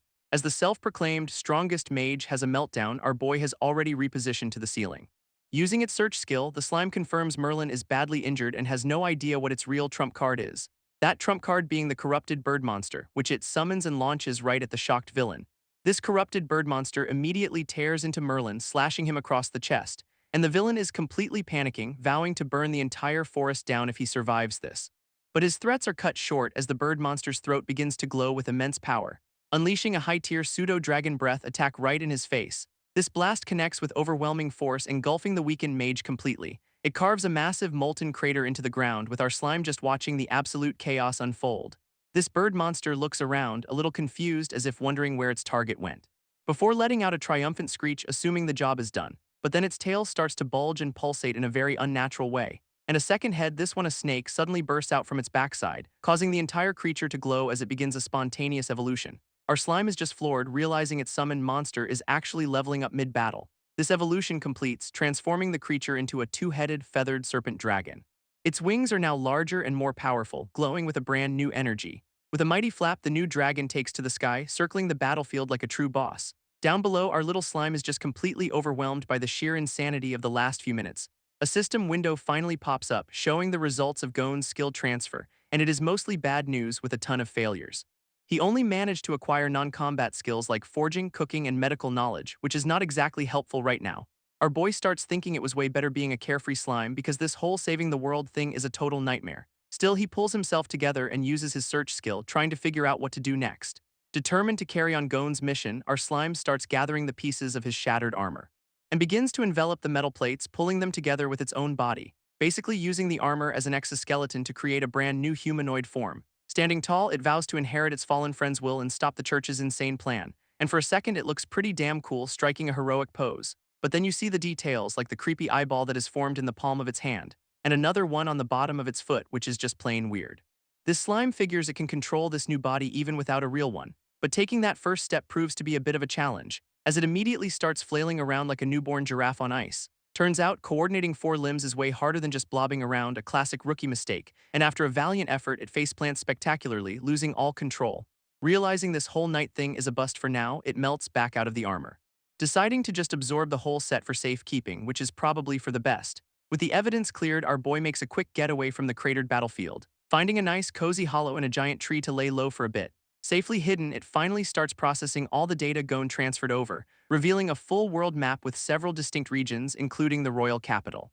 This info dump explains the capital has portals to all these places, but they are all controlled by the church. And while adventurers have to pay a hefty tax, our slime realizes this is its ticket straight to the capital. Hiding out, our slime takes stock of his assets, which are basically Gon's busted armor and a few other items, and the body of that girl Nia, leaving him with a pretty grim choice. After a moment of silence, he makes a decision, figuring it is better to put her to rest properly than to just let her decay. So he begins the decomposition process, absorbing her body into his own. And as he does, he gets a strange vision. seeing Nia one last time, who thanks him and says her goodbyes. It is a surprisingly emotional moment for a blob who sheds a single tear for his first friend. With the process complete, he hardens his resolve, vowing to take down the church for her. And that massive exp dump levels him up to 50, even unlocking a brand new skill called parasitic domination. This next morning, it is time to test out his new powers, and he finds the perfect, unsuspecting test subject just chilling in a pond. This poor frog's danger sense goes haywire, but it is way too late, because our slime, now a vibrant yellow, unleashes a plasmodial barrage, completely overwhelming the little guy with a volley of slime bullets. After easily getting the kill, he apologizes, explaining it was all for science. He checks out the new skill, which lets him invade a body and turn it into a fully controlled puppet, and immediately puts it to the test by spitting a chunk of himself into the frog's mouth. With the skill activated, his eye widens in concentration, as his parasitic mold begins to weave itself into the frog's nervous system. This parasitic mold instantly spreads through the frog's entire nervous system, lighting it up from the inside. And just like that, the frog's hand twitches, showing the takeover is complete. This frog then sits up completely, shocking our slime, who realizes it is back in action. And a system window confirms the skill worked, turning the frog into a corpse puppet, though he has already hit his control limit of 1. Next up is the domination phase, where he will transfer his consciousness directly into the new puppet. So he focuses his will, activating the skill with a single thought, and in a flash of light, his consciousness successfully jumps right into the frog's body. He gets a status window for his new ride, which has its own skills and a brand new third eye on its forehead. Our boy is immediately blown away by the frog's wide field of vision, a massive upgrade from his usual perspective. And best of all, by hijacking the nervous system, he also got all its muscle memory, no awkward learning phase required.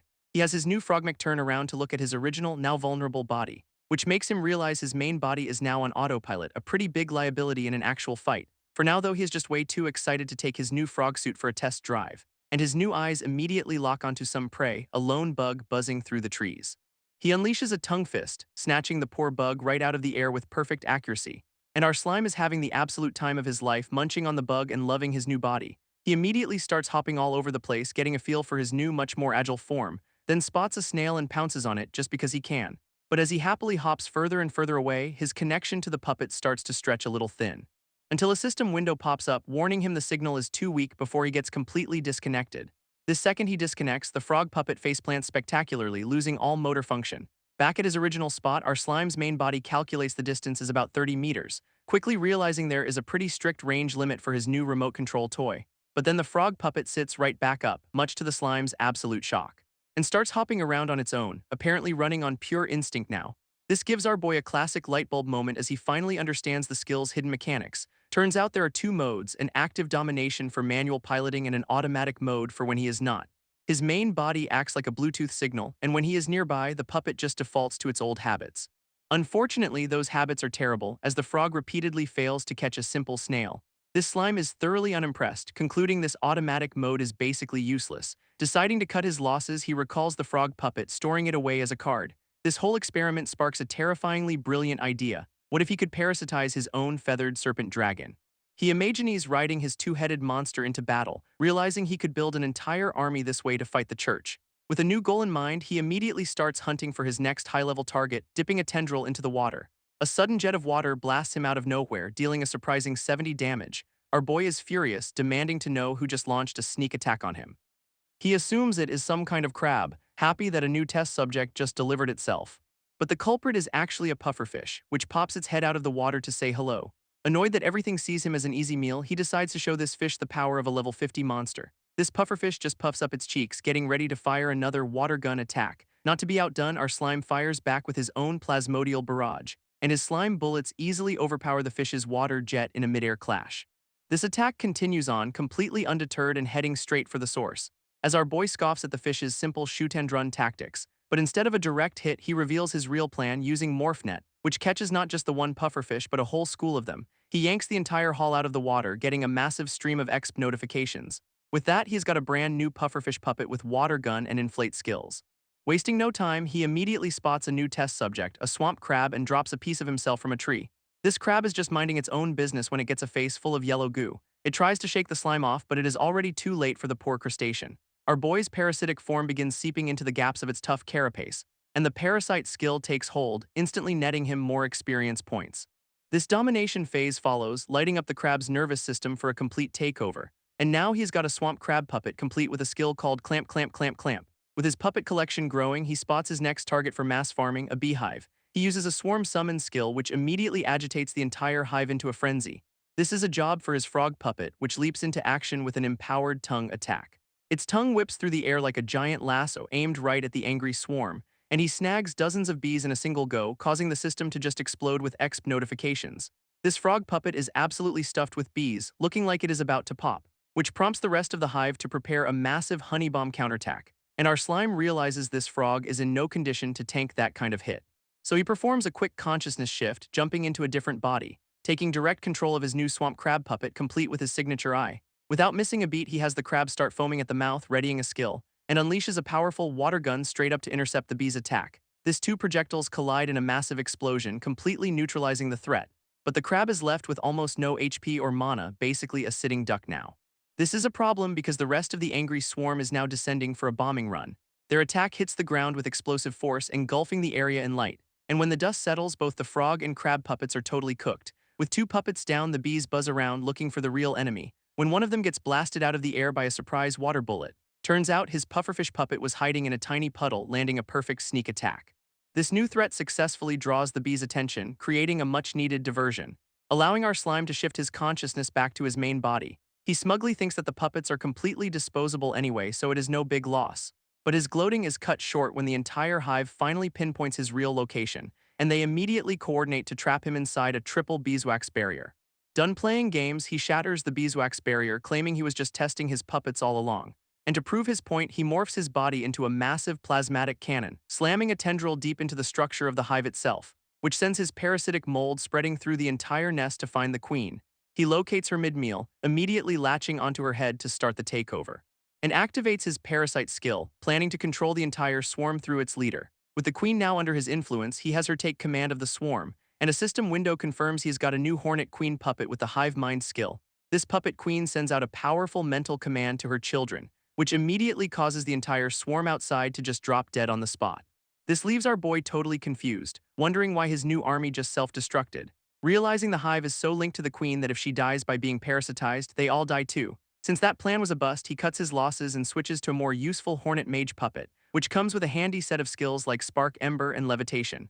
While exploring, he also stumbles upon a nest filled with colorful gem-like eggs. Back at his new base, he decides it is time to officially form his slime mold squad, giving a dramatic command for all his new puppets to assemble before him. First up, he officially names his frog puppet Wadgy, who seems to approve, followed by the crab puppet, which he dubs Crabsook. And finally, he gives the pufferfish the name Zyoton, completing his new team roster. After naming his crew, our boy realizes his new hornet mage puppet has suddenly gone missing. And the other puppets look around cluelessly while he insists he just summoned it. A truly horrible realization starts to dawn on him as he puts two and two together. And yup, there's Wadgy the frog, happily munching on his brand new teammate. Enraged, the slime lays down the law, smacking the frog for breaking the #1 rule, no eating your allies. He forces the frog to spit out the mage, who is a little soggy but thankfully still at 70% durability. With that little disciplinary issue sorted, he declares his combat squad officially complete. He then has his new team assemble, ready to be assigned their official party roles, designating Crabsook as the team's heavily armored tank ready to soak up damage. This pufferfish, Zyoton, gets the role of marksman, looking like a proper fantasy archer, while his hornet puppet is, of course, the mage, complete with a wizard hat and a spell orb. And Wadgy the frog, despite his recent appetite issues, is the team's sneaky assassin. Our slime naturally takes the role of commander-in-chief and the party's all-powerful support. He immediately runs a mental simulation, pitting his new RPG party against the feathered serpent dragon. In this imagined battle, the dragon goes straight for the mage with a massive trample attack, prompting the slime commander to shout for Crabsook to use carapace defense. And the crab puppet bravely leaps in front of the mage to intercept the blow. This dragon's claw comes crashing down with incredible force, slamming into the crab's shell, and the powerful attack cracks the carapace, breaking through the puppet's primary defense. But that is where the support comes in, as he imagines healing the crab with a cytoplasmic injection. With the tank fully healed, the crab's cracked shell is instantly restored, giving him the perfect opening to order his DPS to go all out. This hornet mage charges up a fiery sting while Zyoton readies a powerful water arrow, and their combined assault absolutely pelts the dragon, racking up a ton of damage. But the dragon's hide is too tough, so he calls in Wadgy for the finishing blow. This frog assassin zips in, ready to land a critical hit with his special move, and that single strike is enough to cripple the beast, putting it into a weakened state. His team is ready to celebrate, but the commander tells them to hurry up and finish it, giving the final order for the entire squad to launch one last coordinated attack. This entire slime mold squad charges forward, ready to overwhelm the weakened dragon, and their combined attacks slam into the beast with overwhelming force. A system window immediately confirms the feathered serpent dragon has been completely defeated. This whole squad celebrates their perfect victory in the mental simulation. Back in reality, the simulation ends and our slime is extremely pleased with the results. He gathers his actual puppets, announcing that their real training is about to begin. Leading them into what looks like a training ground, he officially kicks things off. This first target appears, bouncing across the surface of the swamp water, revealing itself to be a level 9 bouncy mouse, their first official opponent. But the mouse is not the only one hunting, as a predator lurks nearby, watching its every move. This predator is some kind of cat-lizard hybrid, and it lunges forward with an empowered tongue attack. But before the training can even start, the mouse gets snatched up by that cat-lizard thing, which is revealed to be a level 21 mimic stone cat, having just stolen their first kill. This cat looks absolutely unhinged, celebrating its easy meal with a creepy little meow, only to get immediately impaled by a level 35 giant swamp mosquito from above. This mosquito's abdomen starts swelling grotesquely as it drains the poor cat dry, leaving nothing but a shriveled, empty husk behind in a matter of seconds. With its meal finished, the mosquito just casually discards the body and flies off. It buzzes over the swamp, clearly on the hunt for its next victim. This giant bug then lands on the water's surface to take a little break, and starts laying eggs, which immediately attract a school of hungry fish from below.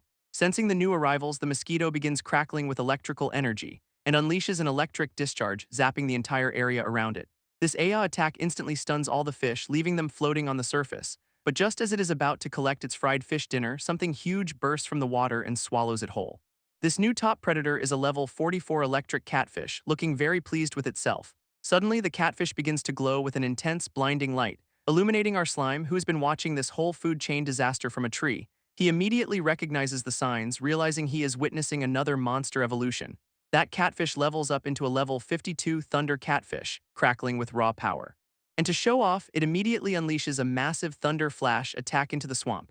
Our slime watches from his perch as the swamp water crackles with leftover energy, and he cannot help but feel like monster evolutions are happening way too often around here. Right on cue, a system window pops up, loading in some much-needed world background info, revealing this entire swamp forest is an S-rank danger zone where rapid evolution is the norm. This encyclopedia explains the local power scale, from weak creatures all the way up to king-level monsters. It even details a past event where a massive monster army was completely wiped out in a huge war, which is why the whole ecosystem is now in a supercharged recovery phase, flooded with magic. This power surge is a huge boon for survivors like the feathered serpent and the thunder catfish, kicking off a massive free-for-all where every monster is trying to climb the food chain to become the new king. With the encyclopedia download complete, our boy finally understands the chaotic situation. He then wonders if his own puppets can evolve, and why that catfish seemed so much stronger than his own. This system clarifies that species and skills are more important than raw level, but has no data on puppet evolution. Suddenly, a huge commotion from the catfish's direction gets his attention, so he decides to investigate. He quickly zips through the forest, heading straight for the source of the disturbance, and what he finds on the scene leaves him absolutely stunned, because that newly evolved thunder catfish is getting completely thrashed. Its attacker is a massive level 60 swamp crocodile, which has the catfish clamped firmly in its jaws. This crocodile's massive eye shows it is the undisputed new boss of this swamp. It effortlessly shrugs off the catfish's desperate counterattacks, taking no damage. Our slime is ecstatic, realizing this prime puppet candidate has been delivered right to his doorstep. With the crocodile now the undisputed swamp king, our boy decides to just let it be, figuring both the croc and the catfish are too mangled to make for good puppets anyway. Besides, he is still getting zapped by all the leftover electricity in the air, which is super annoying. To heal up, he decides to just chug a ridiculous amount of honey he had stored away, triggering a nutritional overload that turns him into a gigantic blob with a massive HP boost. Now that he is a giant, he decides to just use his decompose skill on the two monster corpses. This system immediately starts spamming notifications for exp and a new lightning resistance. His decomposition skill is so potent it melts the massive beast down to clean skeletons in seconds. All that delicious monster goo is enough to push him from level 50 straight to level 51. Realizing this is the perfect time for a power leveling spree, he decides to go on a rampage. This forest is about to have a very, very bad day, as he starts rolling through the landscape like a giant, destructive catamaran ball. He is having the time of his life, just absorbing everything in his path for a constant stream of exp. But his rampage comes to a sudden halt when he notices something up ahead. He has reached the edge of the swamp, spotting a much denser mangrove forest across the water. His monster hunting senses tell him that is where the really strong opponents are hiding out. Deciding it is time for a change of scenery, he prepares to cross the river to investigate. He plunges his massive body into the water with a huge splash, only to be immediately surrounded by countless pairs of hungry, glowing red eyes from the depths. Turns out the water is packed with level 19 piranhas and they have just found their next meal. This piranhas immediately start taking chunks out of him and the system screams that he is under massive attack. He tries to decompose them for HP, but quickly realizes the healing is barely making a dent in the damage he is taking. Turns out the entire river is just a solid mass of piranhas, and his HP starts dropping by the thousands. Being a giant blob in the water makes him a slow, easy target, and he knows he is caught in a serious death trap. This system chimes in with a helpful reminder that being a giant target is a bad idea and swarms are dangerous. Thanks, Captain Obvious. He is getting absolutely swarmed and tells the system to save the lecture because he is about to be eaten alive. In a last-ditch effort, he sacrifices a massive chunk of his own body to launch himself out of the water, and just barely makes it to the riverbank, now back to his smaller, less chewed-on form. He looks back at the still churning water, having narrowly escaped becoming fish food for 1,000 hungry mouths. This system confirms he can eat more honey to go big again, but the timer on his nutritional overload buff will not reset. So he just goes right back to his catamaran rampage on land, absorbing the whole forest for a steady stream of exp. He rolls on, picking up trees, rocks, and mushrooms like a giant, sticky ball of destruction. He notices the landscape is different here, with the rich magic in the air causing plants to grow at an insane rate. This sparks a realization: his true power is not claws or magic, it is his endless potential for growth. He is officially past the brutal early game, and now it is just a straight grind to level 100. His imagination runs wild, picturing himself becoming a city-sized monster ready to crush the church in a month, until the system pops up to deliver a dose of reality, flatly stating that his plan will not work. He is completely baffled as to why not, prompting the system to start loading an explanation. Turns out there is an X penalty for fighting low-level mobs, and the gains drop off a cliff the bigger the level gap gets. And it all clicks. He finally understands why his leveling had stalled despite his massive rampage. He asks the system for hard numbers, but it claims that is too much work, and his giant form buff expires.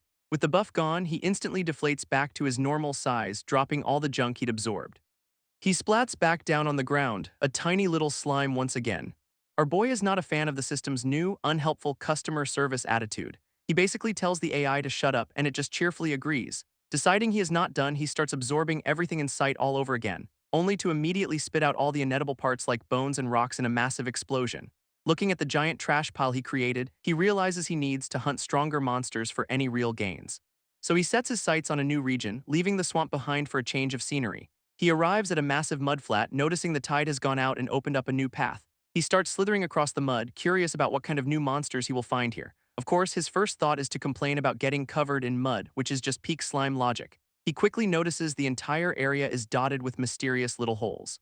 So naturally, he sticks his head in one and asks if there is anything tasty inside. He immediately gets a face full of mud shot right back at him for his troubles, leaving him completely stunned and covered in gunk. Absolutely furious, he dives into one of the holes to hunt down his attacker. But then mud projectiles start erupting from all the holes around him. A small, fish-like creature suddenly leaps out of the ground, revealing a level 17 mudskipper, which our slime is now ready to fight on dry land. This mudskipper strikes a pose, ready for a fight, and lets out a surprisingly loud battle cry for its size. Our slime is genuinely shocked that this little fish can even make noise. Right before dozens more pop out of the ground, completely surrounding him, he quickly realizes this is not a single mob but a social collective, which is way more dangerous.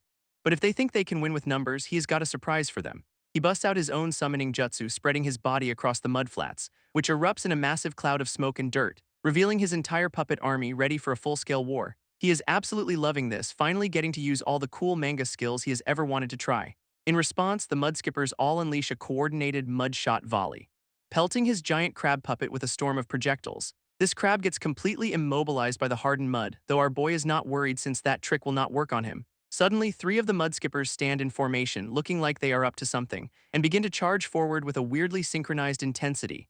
This new development catches our slime completely off guard, sparking a brief fantasy of them bowing down to him like a gang boss, which he immediately shuts down. He tells himself to stop daydreaming because it never ever ends well for him. Meanwhile, the mudskippers start coiling their bodies like springs and launch themselves into the air like a barrage of living missiles. Our slime is completely unimpressed, asking if this aerial acrobatics routine is supposed to be a show, as the mudskippers spin through the air like a swarm of living buzzsaws. He quickly realizes these are not just fish, they are some kind of chainsaw fish.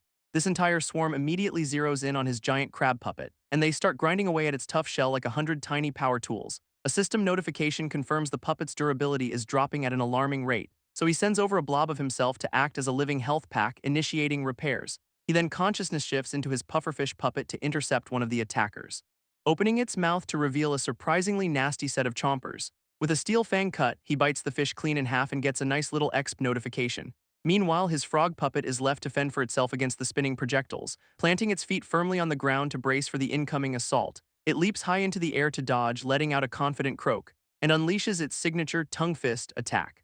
Unfortunately for the frog, the spinning fish just slices its tongue clean off, a total tactical failure. Our boy shifts his focus back just in time to see the attack fail spectacularly, complaining that his puppets have terrible battle ick on auto mode and he has to take over. Now in direct control of the frog, he finds himself immediately swarmed by 3 more attackers. He uses a much more precise, empowered tongue strike, skewering one of them right through the head. With one enemy down, he lands back on the mudflats, ready for the next round. Meanwhile, his bee puppet is getting absolutely pelted by a storm of mud projectiles, forcing it to throw up a triple beeswax barrier for some last-minute defense, which immediately shatters against the spinning fish, proving completely useless. He realizes a direct defense is a bad idea and decides he needs to restrict their movements first. So the bee puppet raises its stinger wand, preparing a much stickier solution, and casts Honey Convergence, trapping the incoming fish in a massive glob of honey. This attackers are instantly immobilized, caught in a giant golden sphere. With more mudskippers still inbound, the pufferfish puppet has to handle the next wave, and it braces itself for the incoming spinning projectiles, using its inflate skill to puff up and send the attackers flying back. Seeing the strategy works, our boy has the bee puppet continue the honey assault, systematically trapping every single mudskipper on the ground in individual blobs of goo.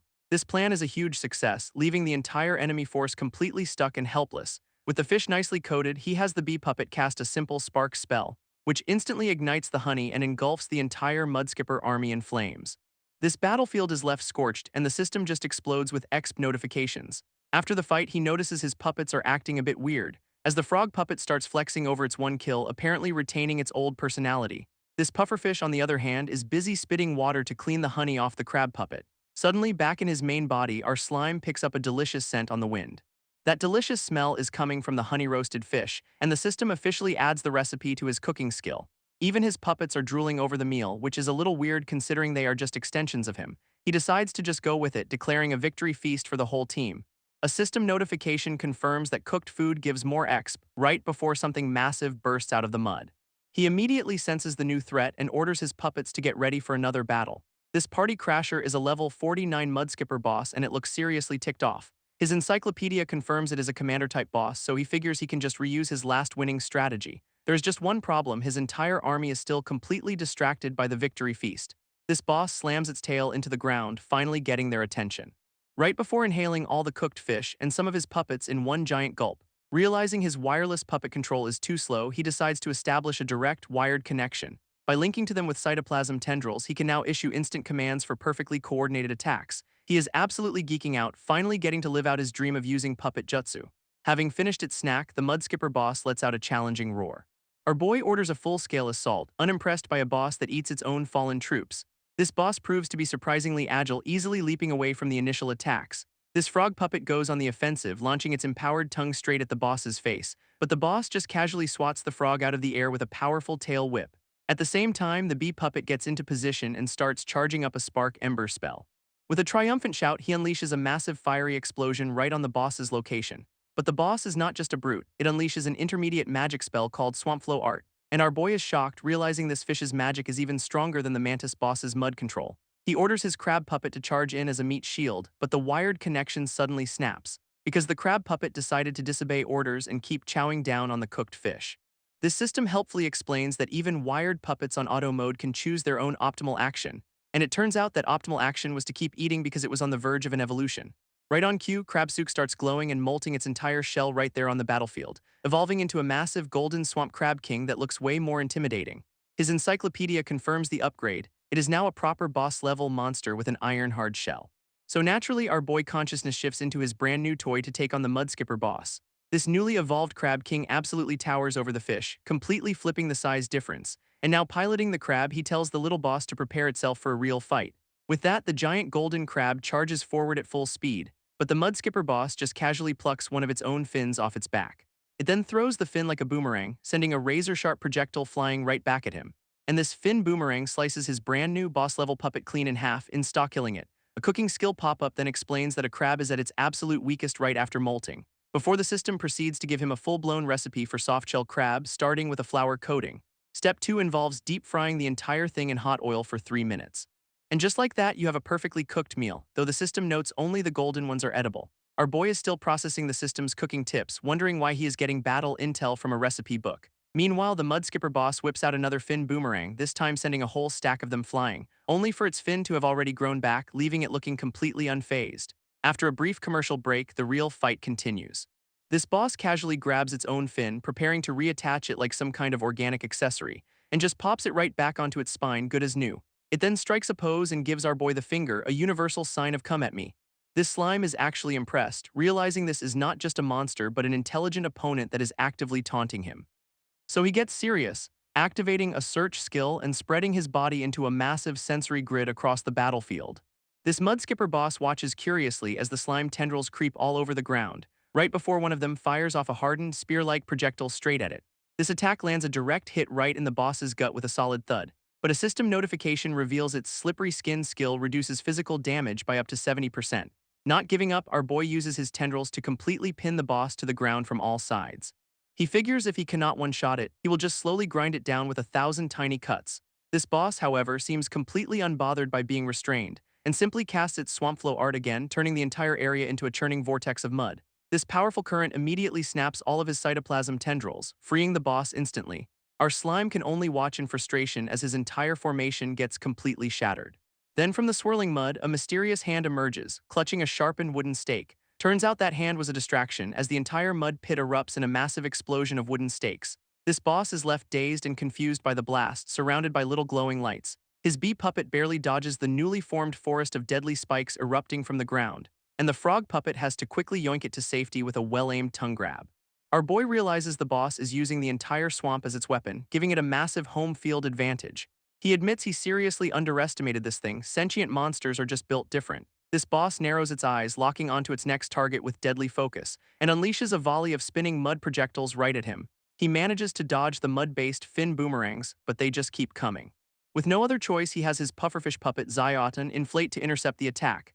This little guy takes the hit head-on, and its durability starts dropping like a rock. This mud boomerang grinds away at its defenses, tearing right through its spikes.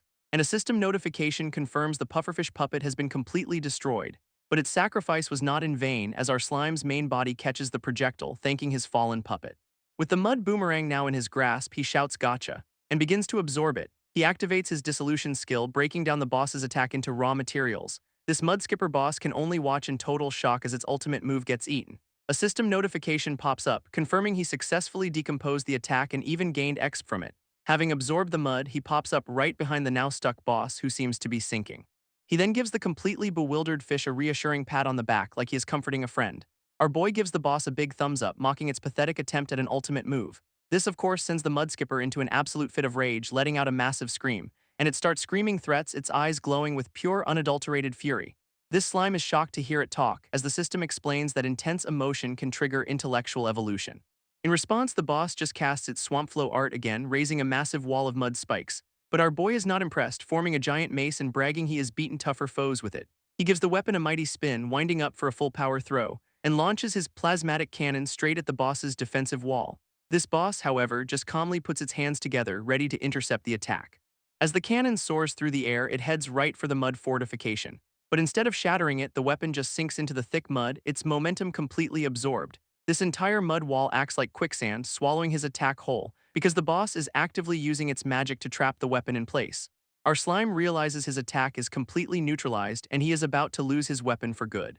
But just then a system notification pops up saying his martial arts talent is creating a new move on the fly. He has no idea what that means, but he is not about to question a free power-up, so he decides to just roll with it, unleashing the skill through his trapped weapon. This new move, Water Hammer, sends a shockwave booming right through the mud, piercing the wall and landing a direct hit square on the boss's chest.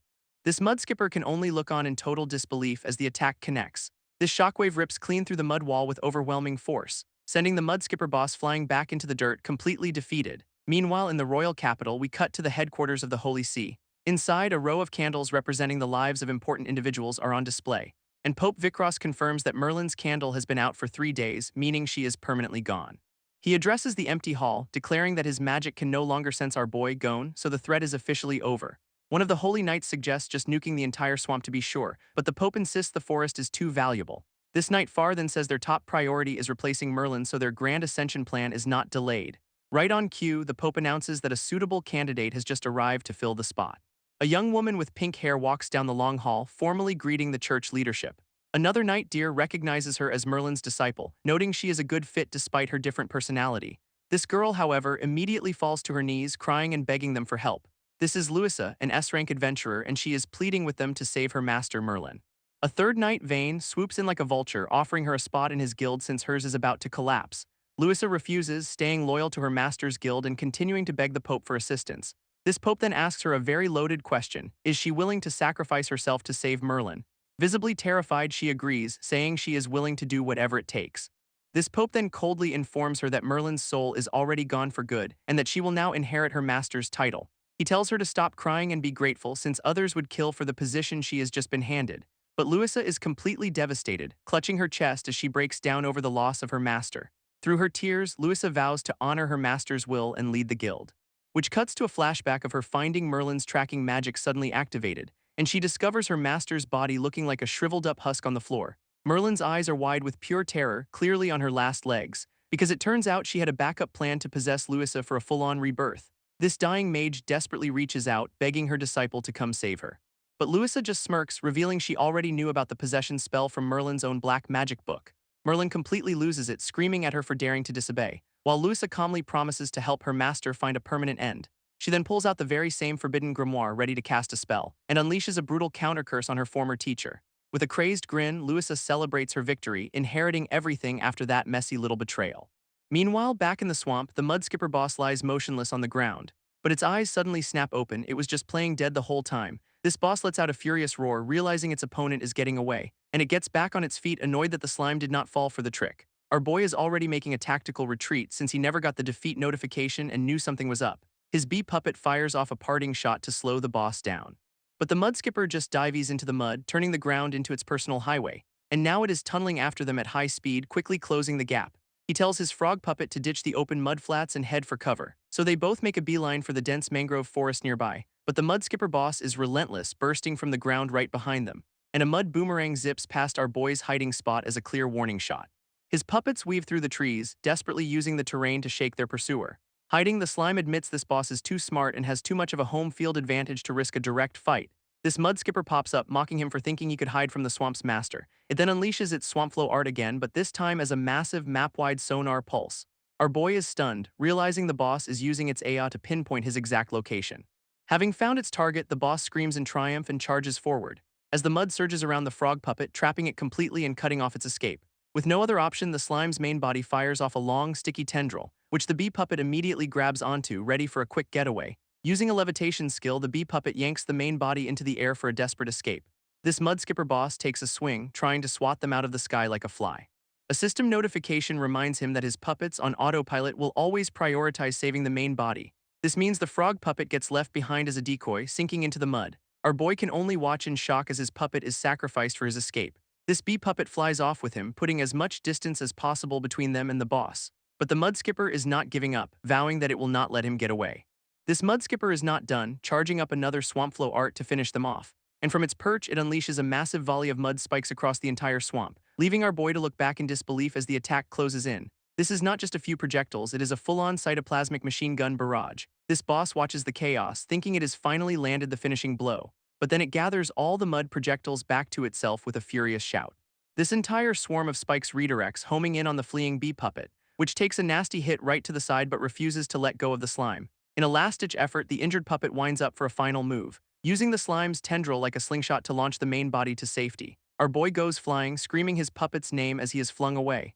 This bee gives a final, heroic thumbs up, its mission to save the core now complete. In a moment of pure disrespect, the mudskipper boss gives a thumbs up right back. He realizes that even though they are just puppets, he has grown attached to them. As he soars through the air, his body morphs into a more aerodynamic star shape. He finally clears the swamp, spotting a dry, cracked wasteland ahead, a safe zone. With his momentum gone, he begins to fall toward the new terrain, landing with a splat and thinking he is finally, truly safe from the boss.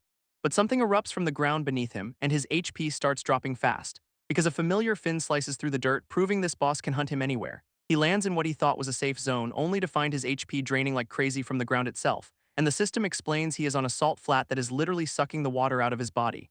Stuck on a tiny patch of grass, he realizes he is completely stranded in the middle of a deadly wasteland. Worse yet, the next safe spot is way too far to jump to, leaving him with absolutely no way out.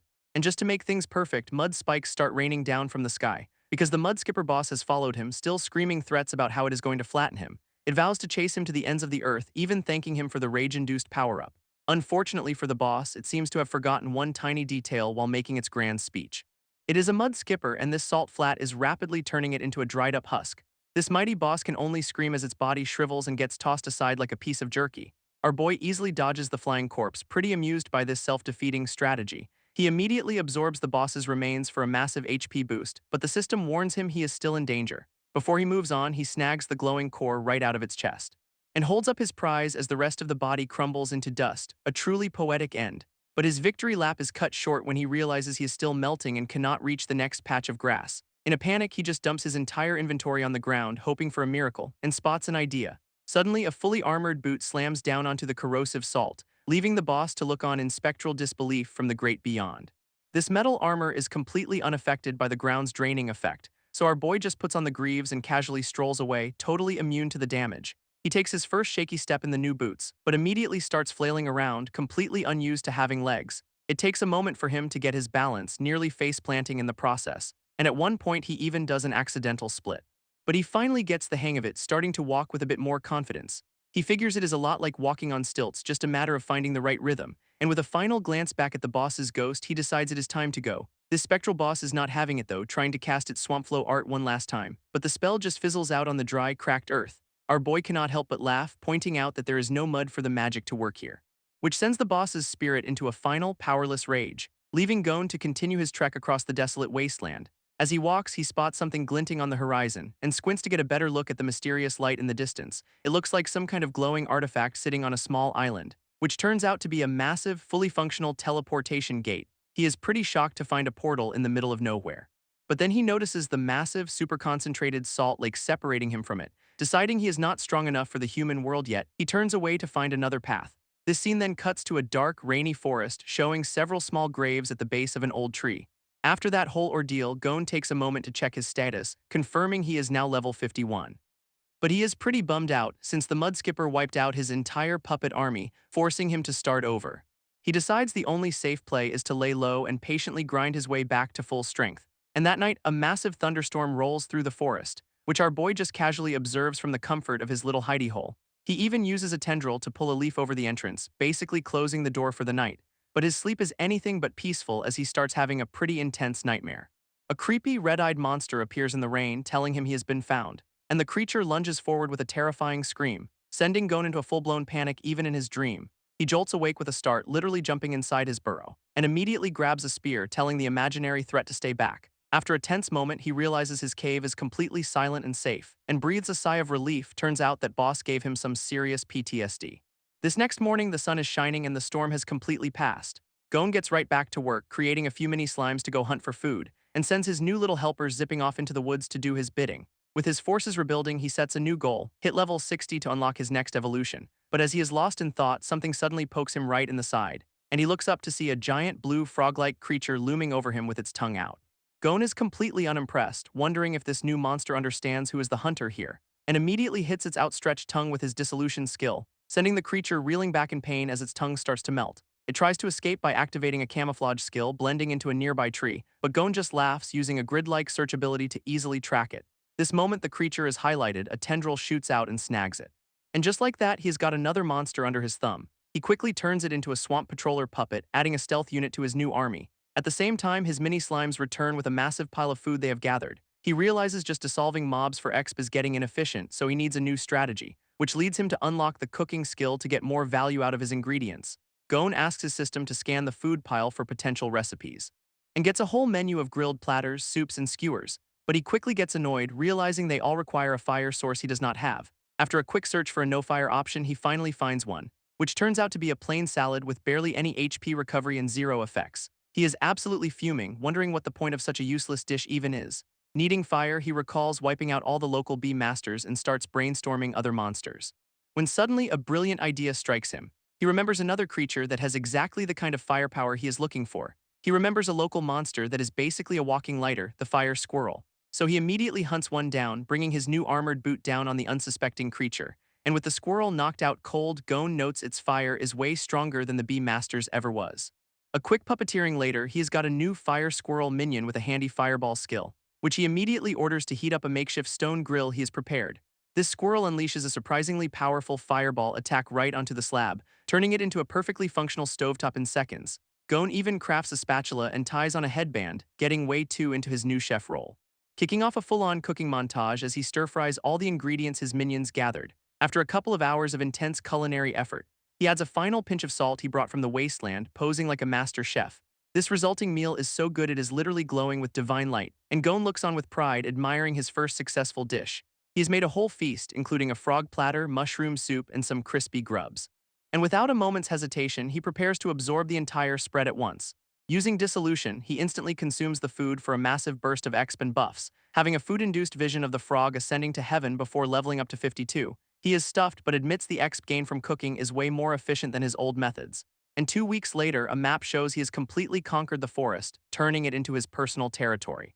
His status screen confirms the grind paid off. He is now level 54 and has earned the title Dominion. One of Gon's new frog puppets is happily patrolling his forest territory, all thanks to his new slime signal relay system he has set up in the trees. This lets him create a massive network to control his puppets from anywhere in his domain. But his patrol is cut short when the frog puppet gets absolutely shredded by an unseen attacker.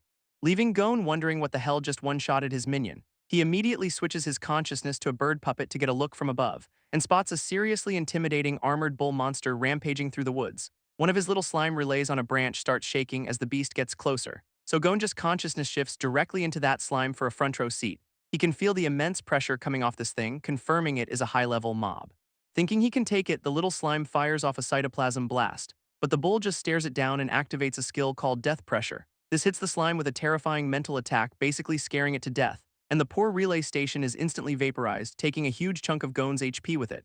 This monster just stomps past the remains, continuing its destructive path. It even starts firing off a volley of sharp quills from its back in every direction, landing with enough force to make the whole forest shake. But as it is showing off, it suddenly gets tangled up in a web of sticky yellow tendrils, because Gon's main body has finally stepped in, using his search skill to lock it down. This rampaging bull is brought to a dead stop, completely ensnared by Gon's trap. Gon taunts the bull, thinking he can just wear it down with a few well-placed shots, but his cytoplasm blasts just bounce right off the creature's armored hide, leaving the monster completely unfazed by the pathetic assault. Our boy is a little shocked, realizing this thing's defense is on a whole other level. This bull just stares him down and activates its death pressure skill again, which seemingly one-shots Gon with a terrifying mental attack. Turns out that was just a decoy, as the real Gon has already moved to a new position. Enraged at being tricked, the bull unleashes a devastating skull blast, sending a shockwave that tears up the entire forest floor and carves a massive trench through the woods, but its target is long gone.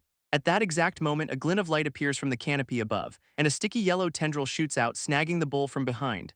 Gon goes for the oldest trick in the book, aiming for the one spot with no armor. Once inside, the tip of his tendril expands like a flower, locking it in place.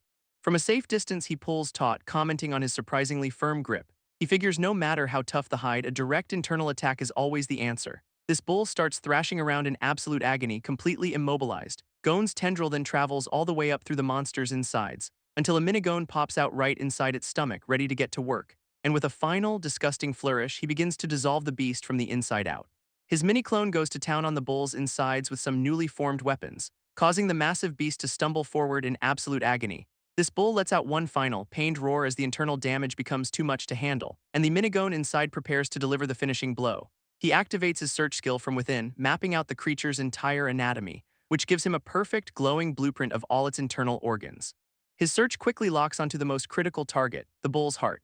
This minigon then transforms his body into a biological cannon, taking aim, and unleashes a devastating plasmatic cannon blast at point-blank range. This final attack sends the bull crashing to the ground, completely defeated. A system notification confirms the kill on a high-level monster, rewarding him with a massive chunk of exp.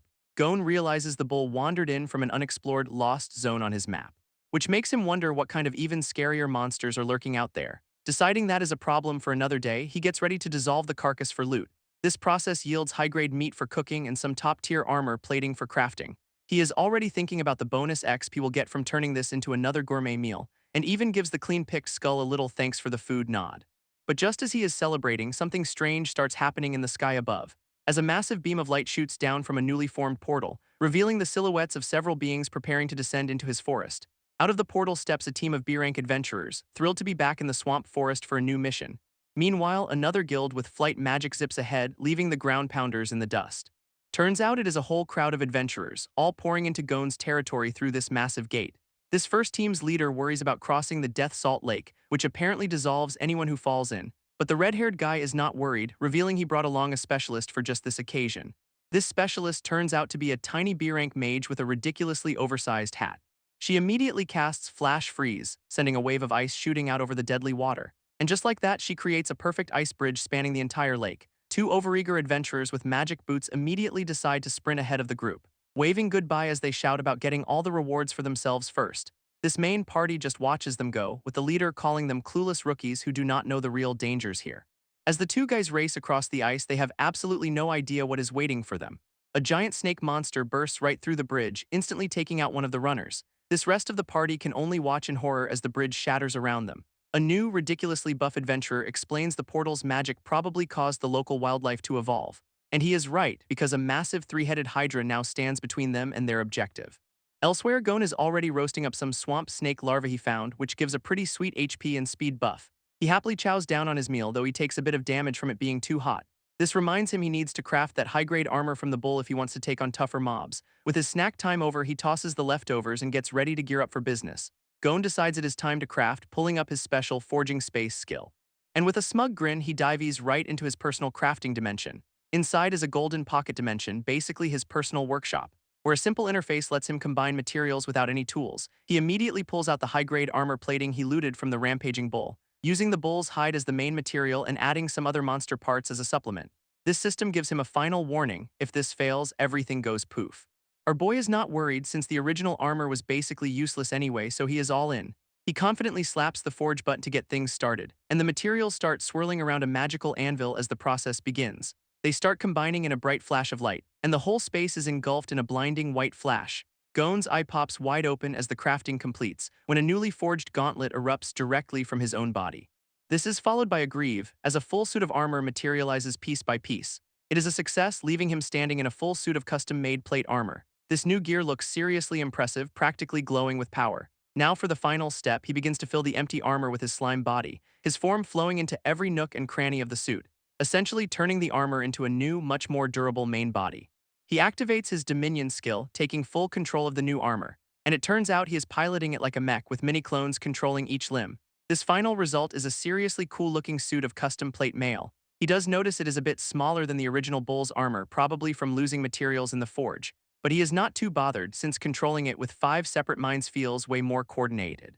For a test run, he fires off a ranged cytoplasmic fist at a nearby tree, which leaves a perfect smoking fist-shaped hole right through the trunk. Gon is pretty impressed with both the power and the accuracy of his new toy. He smoothly retracts his arm, feeling like a total pro in his new body. But his victory lap is cut short when his arm starts melting right off the suit.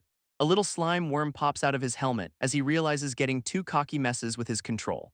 His parasitic dominion skill is level 7, but piloting the armor uses 5 consciousness slots, leaving only 2 for other puppets. This means he will have to experiment with different puppet combos to find the best strategies. Deciding there is no time like the present, he gets right to practicing. He summons a bird and a small lizard-like creature to join him on the field. Crouching down with the bird on his shoulder, he admits these little guys feel pretty weak compared to his new main body. Meanwhile, the adventurers have seemingly taken down that massive 3-headed snake monster. This red-haired guy thinks they have won and prepares to go in for the final blow just to be safe. But the beast's eye twitches, hinting that it might not be down for the count just yet. Except the buff, sunglasses-wearing adventurer is already on its head, confirming it is definitely dead. But the buff guy's arm is suddenly covered in some kind of weird parasitic slime, which quickly retracts, leaving him seemingly unharmed for the moment. This rest of the party is shocked he is even alive, thinking the Hydra had gotten him for sure. He immediately starts chewing them out for being reckless rookies who almost threw their lives away. This red-haired leader can only look on, completely stunned by the lecture. After the scolding, the buff dude shoves a handful of potions at him, telling them to get back in fighting shape. He warns them to prioritize survival over everything else on this mission, hoping they all make it back. This other 2 adventurers are surprised by his gentle side, agreeing that staying alive is what matters most. Meanwhile, the little mage freezes the Hydra's corpse solid, feeling totally refreshed from the potions. This buff guy walks over to the frozen monster, grumbling about having to handle the cleanup himself. He then pulls out a glowing cross, activating a skill called Soul Collection. A massive magic circle envelops the Hydra's body, preparing to extract its essence. Beams of red energy shoot out of the corpse as the soul is pulled from it. He wonders aloud why they cannot just use the monster's body for the sacrifice instead of this whole process. Elsewhere, Gon is getting the hang of his puppets, with his new armored body striking some truly epic poses. His armored puppet picks up a mace, and a system window pops up saying his martial arts talent is adapting. He immediately tests it out, one-shotting another practice puppet with a single swing. Gon is impressed, realizing this human-like form gives him cannon-level power with minimal effort. Now he has to decide whether to explore the dangerous new zone or head to the capital to stop some kind of ritual. Having made up his mind, he starts moving out, his path lit by his slime network on the forest floor. As Gon gets his bearings, one of his scout puppets suddenly senses a group of intruders entering his territory, which turns out to be that same adventure party, now noticing the forest is covered in his yellow slime. They speculate that the ecosystem must have changed while the area was sealed, having no idea it is all Gon. This red-haired leader confidently steps forward, only for the ground to erupt right in front of him. As a swarm of vicious swamp worms bursts from the muck, lunging at the party, a dual-wielding adventurer immediately unleashes a swift kill, slicing through the first wave of monsters. But their victory is cut short when a horde of giant, blade-legged centipedes emerges from the bushes. Before anyone can even react, one of the adventurers gets ambushed, a centipede latching right onto his neck. Its sharp legs dig in deep, showing just how dangerous this new threat really is, and in an instant the guy is taken out, leaving his teammates screaming in shock. This party is thrown into a desperate fight, discovering the bug's armor is too tough for their regular attacks.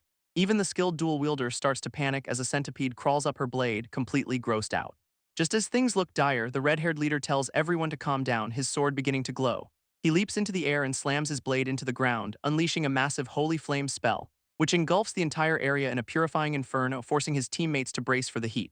This sacred fire makes quick work of the centipede's swarm, incinerating the entire horde. When the flames finally die down, the party is left standing in the middle of a scorched battlefield. Unbeknownst to them, one of Gon's slime puppets has been watching the entire fight from a nearby branch.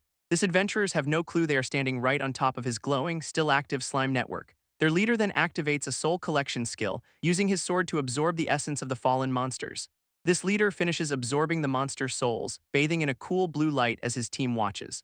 He immediately starts lecturing them, saying this is not a game and they need to find stronger monsters. His very serious speech is cut short by a frog puppet smacking him with an empowered tongue, and it turns out a whole squad of these buff-looking frogs just jumped into the fight. One of them even strikes a pose, clearly mocking the entire party's existence. Forgetting his own advice about staying calm, the leader absolutely loses it and charges in. He unleashes a fire slash, swinging wildly at the surprisingly agile frog puppets, but Gon is just using these puppets to test their skills, sending one in with a new red tongue. It lands a perfect tongue fist right on the leader's cheek, adding insult to injury. Now completely enraged, the guy's eyes glow red as he vows to take the frog down. His teammate desperately yells at him to get a grip and stop letting his anger take over. From the shadows, Gon's other puppets watch the chaos unfold, seeing the party as a mess. Meanwhile, his spider puppet gets into position above them, ready to spring the real trap. It fires off a sticky projectile right into the middle of the group, which explodes on impact, covering the ground in a thick, gooey substance. These adventurers are instantly stuck, unable to move their feet as they struggle against the adhesive. This little mage recognizes it as spider silk and prepares to cast an ice spell to break them free. Before she can even finish her incantation, a long tongue whips out of nowhere and grabs her staff, yanking it right out of her hands, leaving her completely disarmed and helpless. This culprit is a chameleon puppet which camouflages itself against a tree with its new prize. With the mage disarmed, the spider puppet finishes the job, completely trapping her in sticky webbing. This leader, meanwhile, is still seeing red and about to execute a helpless frog puppet, when a random mace comes flying out of nowhere, perfectly intercepting his sword and knocking his attack completely off course. This mace then lands right in the middle of Gon's slime network on the ground, which immediately starts bubbling up and absorbing the weapon into a growing mass. This adventurers can only stare in disbelief, realizing these slime monsters can actually wield weapons. As the slime blob takes shape, the leader warns his team to prepare for a fight against a new type of enemy. But his warning is a little late, as Gon's main armored body makes a dramatic leap into the fray, landing with a massive splash right in the center of his own slime network. He rises from the goo as the leader realizes this new monster can absorb magic, forcing them into a physical fight.